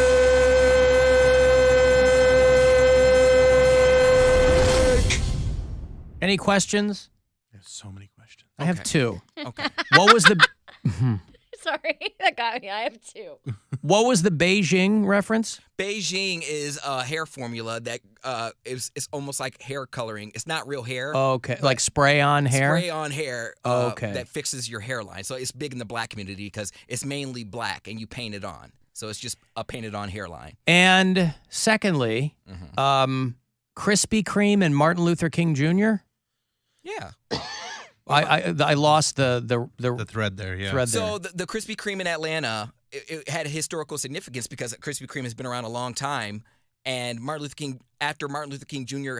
was assassinated, the black community flocked to that Krispy Kreme and was like mourning. That's how they were eating their feelings? Was that Krispy Kreme? Yeah, and that Krispy Kreme gifted I wouldn't say gifted, but they gave away free donuts to those that were in mourning. Bunch of white dudes there too. They're like, I'm sad too. I got the day off. Yeah, no. Krispy Kremes are so good. And I didn't know. I was like, Krispy Kreme can't be that old. That must be a typo. But no, it was like made in like 1930 or something like that. So yeah, that one in particular. That's why they think it was set on fire, because it was some racist dude lit it ablaze, and apparently Shaq owns that one, so he had to rebuild it. Gotcha. Okay. Anyone else? I mean, mine are just kind of like, what are you doing with your life? How is this still a thing? This is his thing. I know, I'm teasing. What? I love it. My question was content related. No, I get it. Not philosophical. Bill's is existential. Yeah. I was gonna say, is the delivery was bad, or it was no, just in general, like. No, I just lost the thread. The whole show. I didn't get Beijing, and I didn't get I guess the Shaq thing I lost track of. Yeah, the Beijing is just painted on hairline, which I honestly Gotcha. did. That just kind of gives me no hope, because if LeBron can't fix his hairline, what hope is there for the rest of us? He's a billionaire. Dude, look at Jeff Bezos. He's bald as can be, and he's got more money than anybody. Yeah, well, That doesn't matter. but he went like bald, shaved his head bald. That's what LeBron should do. I don't understand these guys that are so averse to just shaving their head. It looks way cooler. LeBron and Kevin Durant should both be in that camp. Especially when you have that full-on bushy beard. That bald head is a good look. Man, there's something you gotta be able to do something. He's rich. Like, money fixes everything. There's got to be some type of If invasive he procedure. wants the hair, He clearly sure. does. If he's running at people because they made fun of his hairline. But he's also not going to show up looking like Lou Alcindor one day. You know, he's going to show up like Freddie Boom Boom Washington after he's had a receding hairline. I mean, Bezos shaved his head and worked out, you know. Elon Musk got the hair plugs. Piven got the hair plugs. They went that route. I love how Jeremy Piven for years denied that he had hair plugs, even though you could look at a picture of him from the early 90s and now he's doing ads for like some hair restoration company. Yeah, I'm glad he finally owned it. Me too. I like Piven. He takes a lot of crap, but I'm like, bro, you should have day one copped to the hair plugs. It looks way better. That's what I'm saying. The hair plugs. Dude was like, PCU. Jeremy Piven was like balding when he was in his mid-20s. When he was going to be the Costanza character. Yep. Michael Barth. What was that? He was on a TV. Was he on Suddenly Susan? Don't know. He was in a lot of stuff, though. Okay. So there's your Poundcake Sports Break. There is also, on the iHeartRadio app, a brand new Poundcake podcast episode drops today. Yeah. And what is that about? Queen Bee takes UAE. The gays are ready to drag Beyonce by her edges because she performed in Dubai. Gotcha. And I talked about both of those topics on previous Pound Takes. I talked about Beyonce and how I think she's overrated, yes, but very talented. And I talked about me wanting to travel to Dubai, and I got dragged for that. So, Gotcha. Combination of both in that one. Boy, I made a dumb joke. I sent you guys that photo of the Dubai suburbs. I made a dumb joke on Twitter. I blew up. People mad at you? No. Just a lot of likes. I put do and then parentheses not buy a house here. It's so stupid. It's always the dumbest stuff. It's always that's what I love about it. That's why, man, everybody needs to stop fighting on social media and just have fun. I know some people's idea of fun differs greatly, and that's where some people get into trouble. But the dumbest, silliest stuff. Let's just go back to that. Just fun, not necessarily at someone else's expense. So she took a bunch of money to play in Dubai and 30. I read somewhere it was 24, and then I read somewhere else that it was $34 million. Yeah. But yeah, and I was like, no one loves the gay community that much to turn down that much money. Like, the gay community is a percentage of her fans, but not the full percentage of her fans. Right. You don't end up being a billionaire by turning down 8-figure paydays. Well, she's not a billionaire. Well, she and Jay-Z are. Yes, together they are. Right. Well, they live a billionaire's lifestyle. That's my point. But that's also the reason why they are dragging her. They're like, you didn't need the money. Like, you don't need that. And my whole thing is, We always need money. There ain't nobody who doesn't need money. but my aspect of my narrative, if you will, was Beyonce most definitely employs hella gay people. Like, there's probably a gay that does her hair. There's probably a gay that does her makeup. There's a gay that does her wardrobe. And she probably has hella gay backup dancers. All those people then fly over to Dubai with Beyonce. So if they never got the opportunity to visit Dubai, Right. And again, I fully understand the people being upset, but again, it's not like if you're gay and you get off of the plane in Dubai, they throw you off a building. it's an elitist thing. You can't even get in. They're transgender people are upset because if your ID does not match your birth sex or your sex at birth, like Rob, our program director. You cannot get into the country. And so they're like, oh, so you're a cis homosexual and you can get in there, but us trans people can't. That type of stuff. So they're angry. Again, I don't know how any of this is Beyonce's concern. Like, It's not. when you become a pop star and you become like a gay icon, it's not like you went looking for the gay audience. They found you. They love you. Well, no, that's like not you're true. not. Well, people like Lady Gaga looked for that gay audience too. no, she didn't have to because of course, they were going to find her. Just like they gravitated toward Madonna and Cher and everybody. Of course, you don't have to go looking for the LGBTQ audience. They will find you and love you. But you're not necessarily on the hook for every. Yeah, it's bad optics. I mean, the PR is weird. Well, it's not even the aspect. But it's like you can never let your audience tell you what you can and can't do. Well, I'm just thinking about, forget the gay aspect for a second. If she wants to, if you want equality, it's also not a safe place for women in general. Like, women, they have ass backwards laws, and Beyonce says that she's a feminist. So think of that aspect too. If you are going to go over there, so it's not just the gays that should be upset. It's also the women. But that ship has sailed a long time ago. Lady Gaga has performed over there. Keep that same energy. Dua Lipa performed over there. Listen. From the day that Beyonce put that Renaissance cover artwork in my lap, she can do no wrong. Her naked on that disco horse is all I will ever need in my life. So she can do whatever she wants to do. She can go over there and throw gay people off buildings herself. And I will forgive her because of her pretty much naked on that disco horse. She dedicated that album to her gay uncle. I hate to say it. To her gay aunt? Her gay uncle. Yeah. Listen, man, it's, I bet everything's going to be, I bet all will be forgiven. She'll come back, she'll donate half of it to some charity, and I'm sure all will be forgiven. No, I think Beyonce's done now. She's donezo. Over with. You messed with the wrong fan base.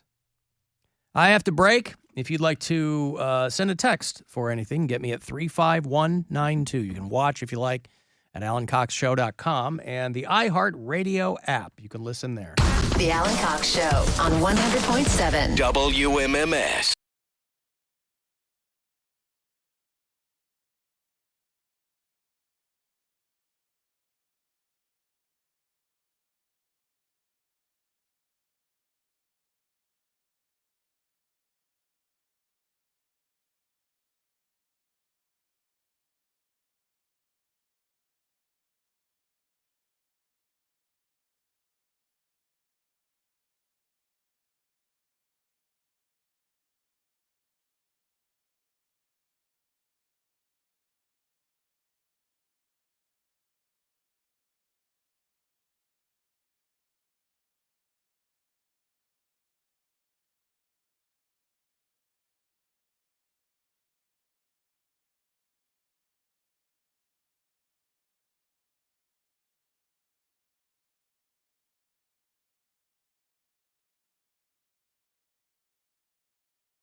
stupid moron. 216-578-1007 or 1-800-348-1007. I'm bored. I'm the chairman of the board. I'm a lengthy monologue. I'm living like a dog. I'm bored. 35192 if you want to send a text. Want to watch? You can thank Slick Slunkin for helping out back there in the video department at AlanCoxShow.com. While you're there, by the way, hit up the contest section, I think there. And that is your shot to try to get on Poundcake's tubing team. Next Friday is when we go back to Boston Mills Brandywine for the much anticipated. We had hoped to do it last year. It just wasn't in the cards. So it's been a 2-year hiatus until we return for the Polar Blast Battle. And Poundcake's team that he shares with Boston Mills mascot Barry White is called Barely White. And so you can register at our website.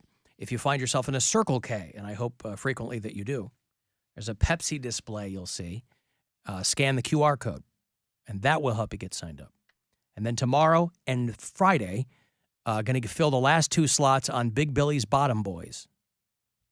At 5:20, my team, the Coxsicles, is already taken care of. Mary's team, Snow Babies, already taken care of. I don't know if we have a ringer on each team. I do know that invariably, not everyone shows up. And so we end up having people on site who come out to watch or whatever, who end up as alternates. And I would have to think that this year would be no different. Also, thank you to Statement Limousine, because they're going to be getting us there and back. Heck yeah. We don't like to, it's a long trip. We like to have a good time. And none of us want to drive, quite frankly. So we appreciate their assistance in that regard. You can go to Statement Limousine. And Matitude's going to spin, right? I'm burying the lead here. Matitude's going to spin. You can go to statementlimo.com if you need transportation. So that's next Friday night. And the punishment situation is still kind of up in the air.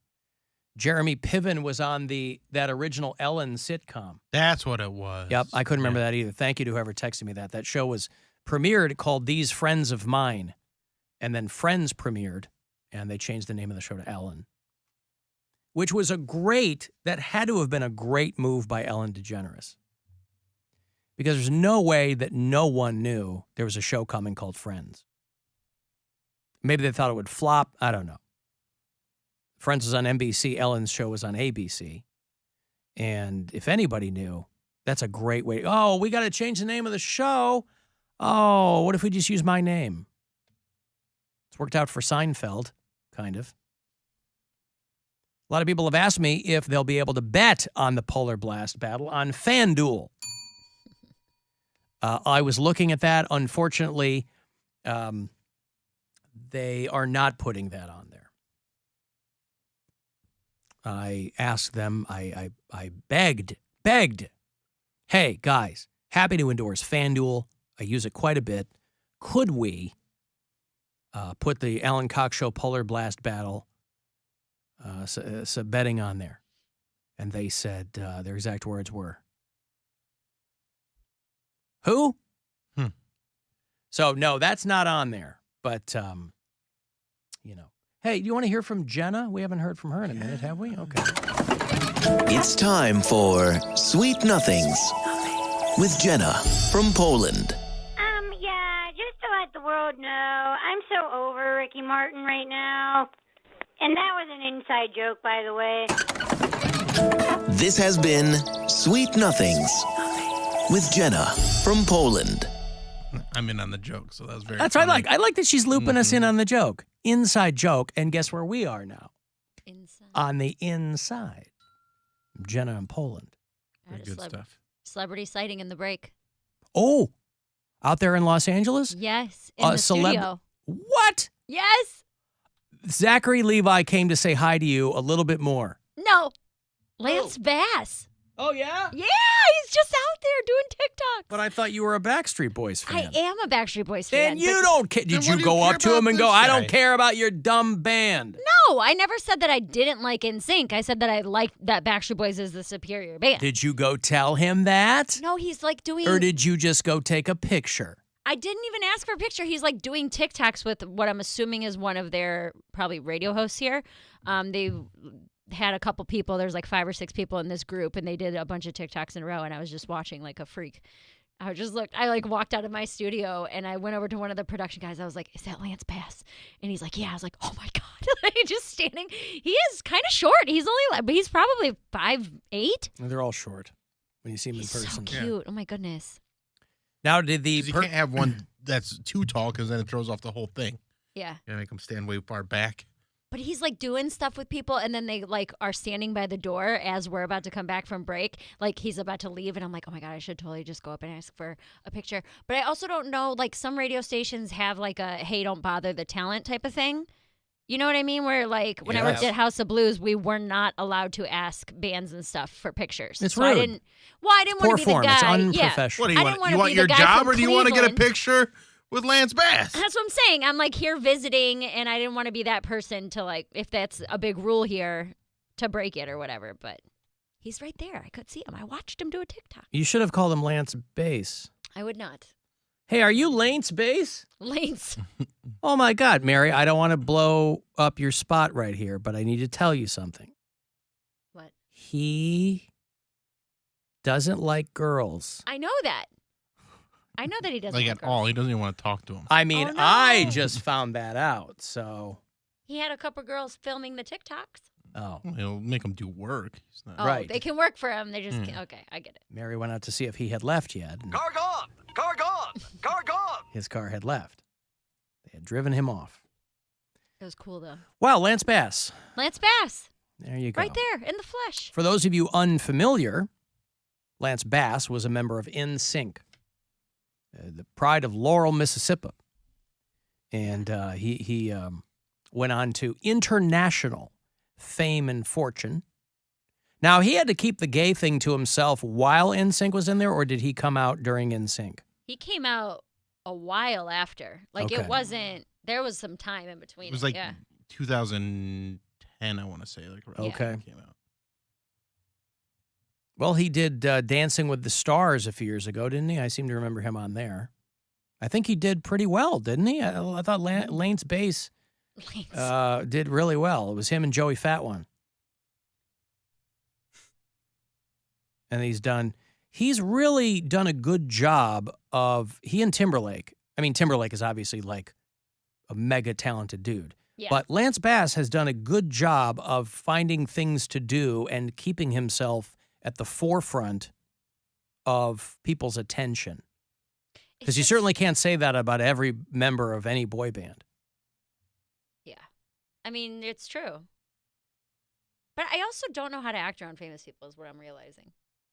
Like, I guess this is different because it's a work You're situation. supposed to treat them like a regular, normal person But I who wouldn't is standing ask- there surrounded by people taking TikToks. Treat them the way you treat the customers that listen to our show. And just tell them you hate them. Just Tell tell them them I that hate you hate Mm-hmm. them. Yes. Hey, Lane Space, I hate you, bro. And Yep. then just walk away. They want to buy pictures of my feet.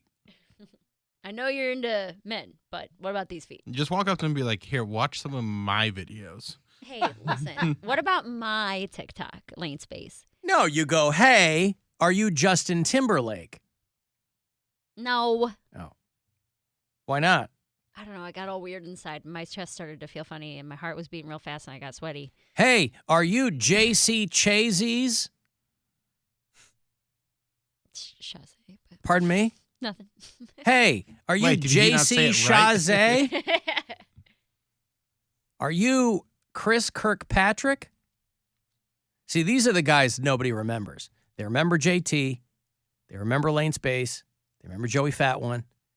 JC Chazé and Chris Kirkpatrick. These guys are probably like, scraping out a horse stable somewhere. Nobody remembers those guys. I honestly thought JC was the cutest, actually. He was the Really? cutest. Yeah. He thought so too.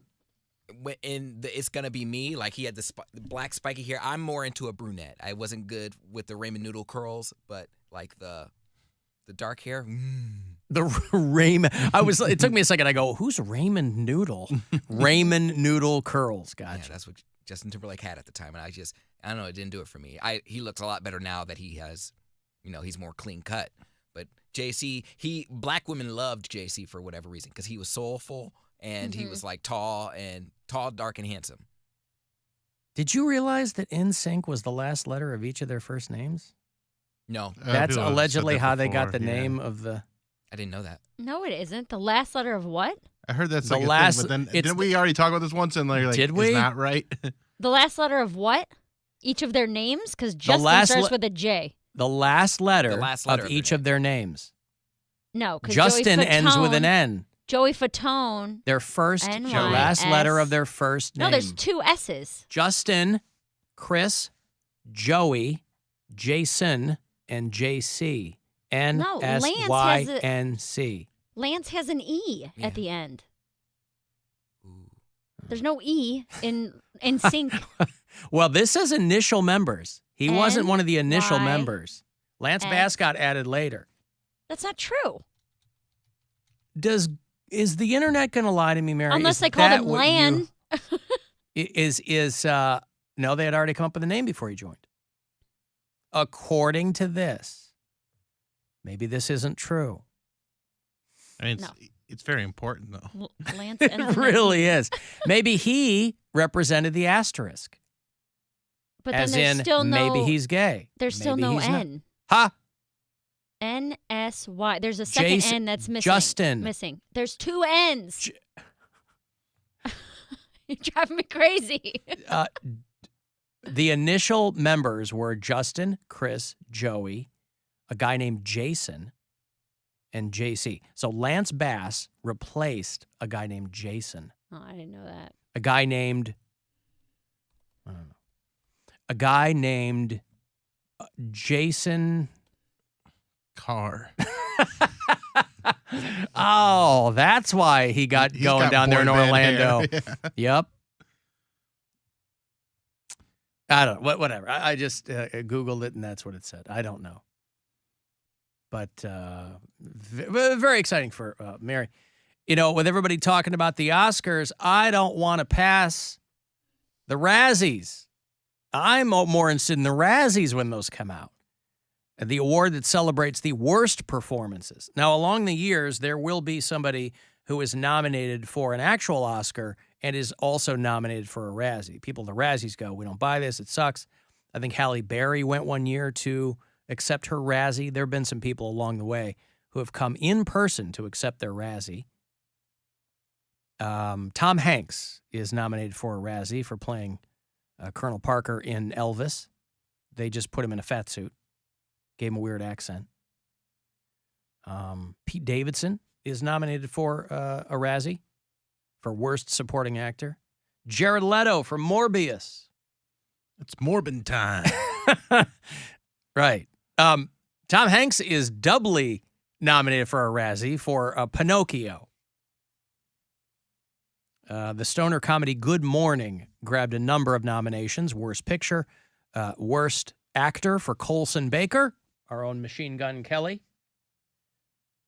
Pete Davidson, Sylvester Stallone for a superhero movie called Samaritan that I started but could not finish. And Jared Leto.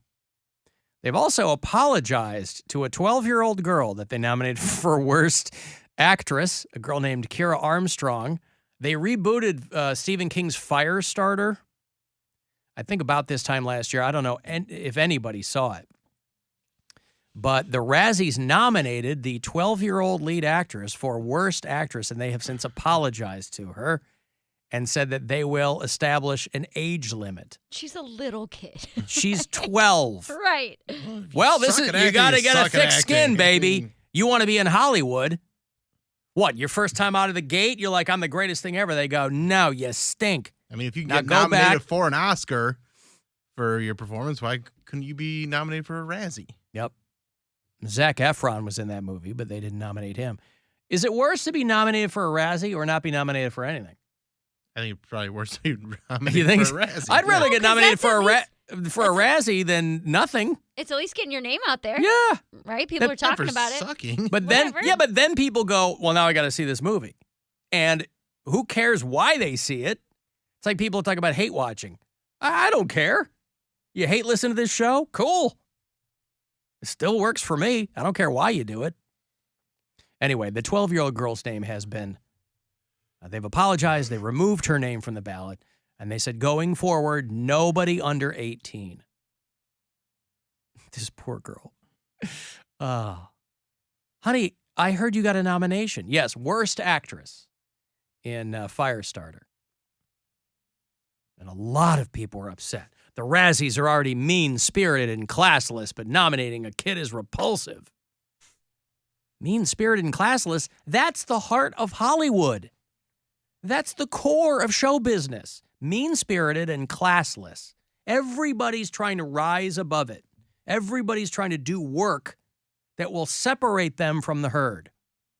Because the herd is, by definition, mean-spirited and classless. Everyone crawling over each other to get ahead. Who are they kidding? So they apologize to the girl, which they should do. Shouldn't be anybody under 18. Friend of the show, Devin Sawa, tweeted that the Razzies are run by soulless people. Of course, he was a child actor of little renown. Great renown. Not as a child actor. Yeah. What was he in? Casper, Little Giants. Yeah. He was in... All nominated for Razzies. Little Giants wasn't nominated for no Razzie. Good movie. He was in a bunch of movies. I think he was in some like Huck Finn type stuff. Maybe Tom Sawyer.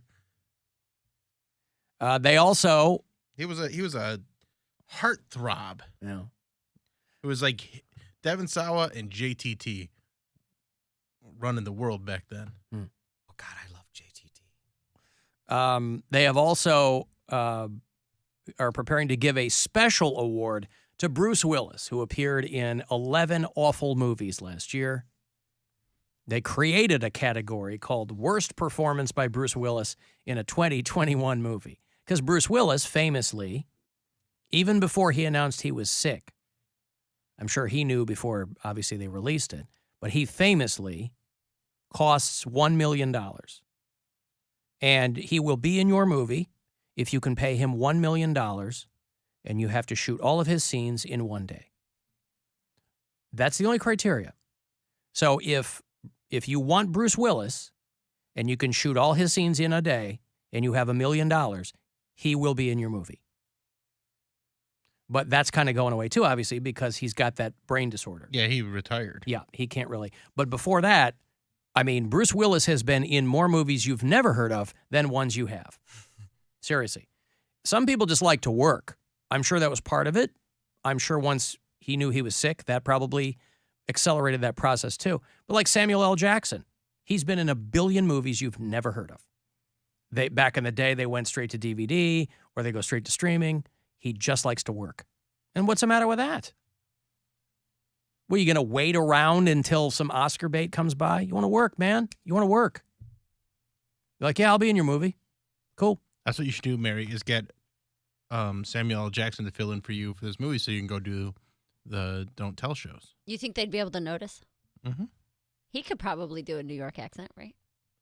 I mean, I don't remember asking you a goddamn thing. They're going to be happy to have a star in it. I am a star. Thank you, Bill. But yeah, I'll ask him. Real He star. might be. He might be doing like a Capital One commercial or something. But I think you're a real star, Mary. Thank you, Alan. You're welcome. I think you're a comedy star. I don't know if you're The cats acting star. nestle close to their kittens. The lambs have laid down with the sheep. You're cozy and warm in your bed, my dear. Please go the f*** to sleep. I've got to take a break. If you want to get the last word in, do it by text, 35192. Another chance to win some money. 6:30, that next keyword to go fund yourself is coming up, and you'll get the Corey Roddick experience tonight as the Cavs are off. And we'll be back after these. It's the Alan Cox Show. Everywhere on our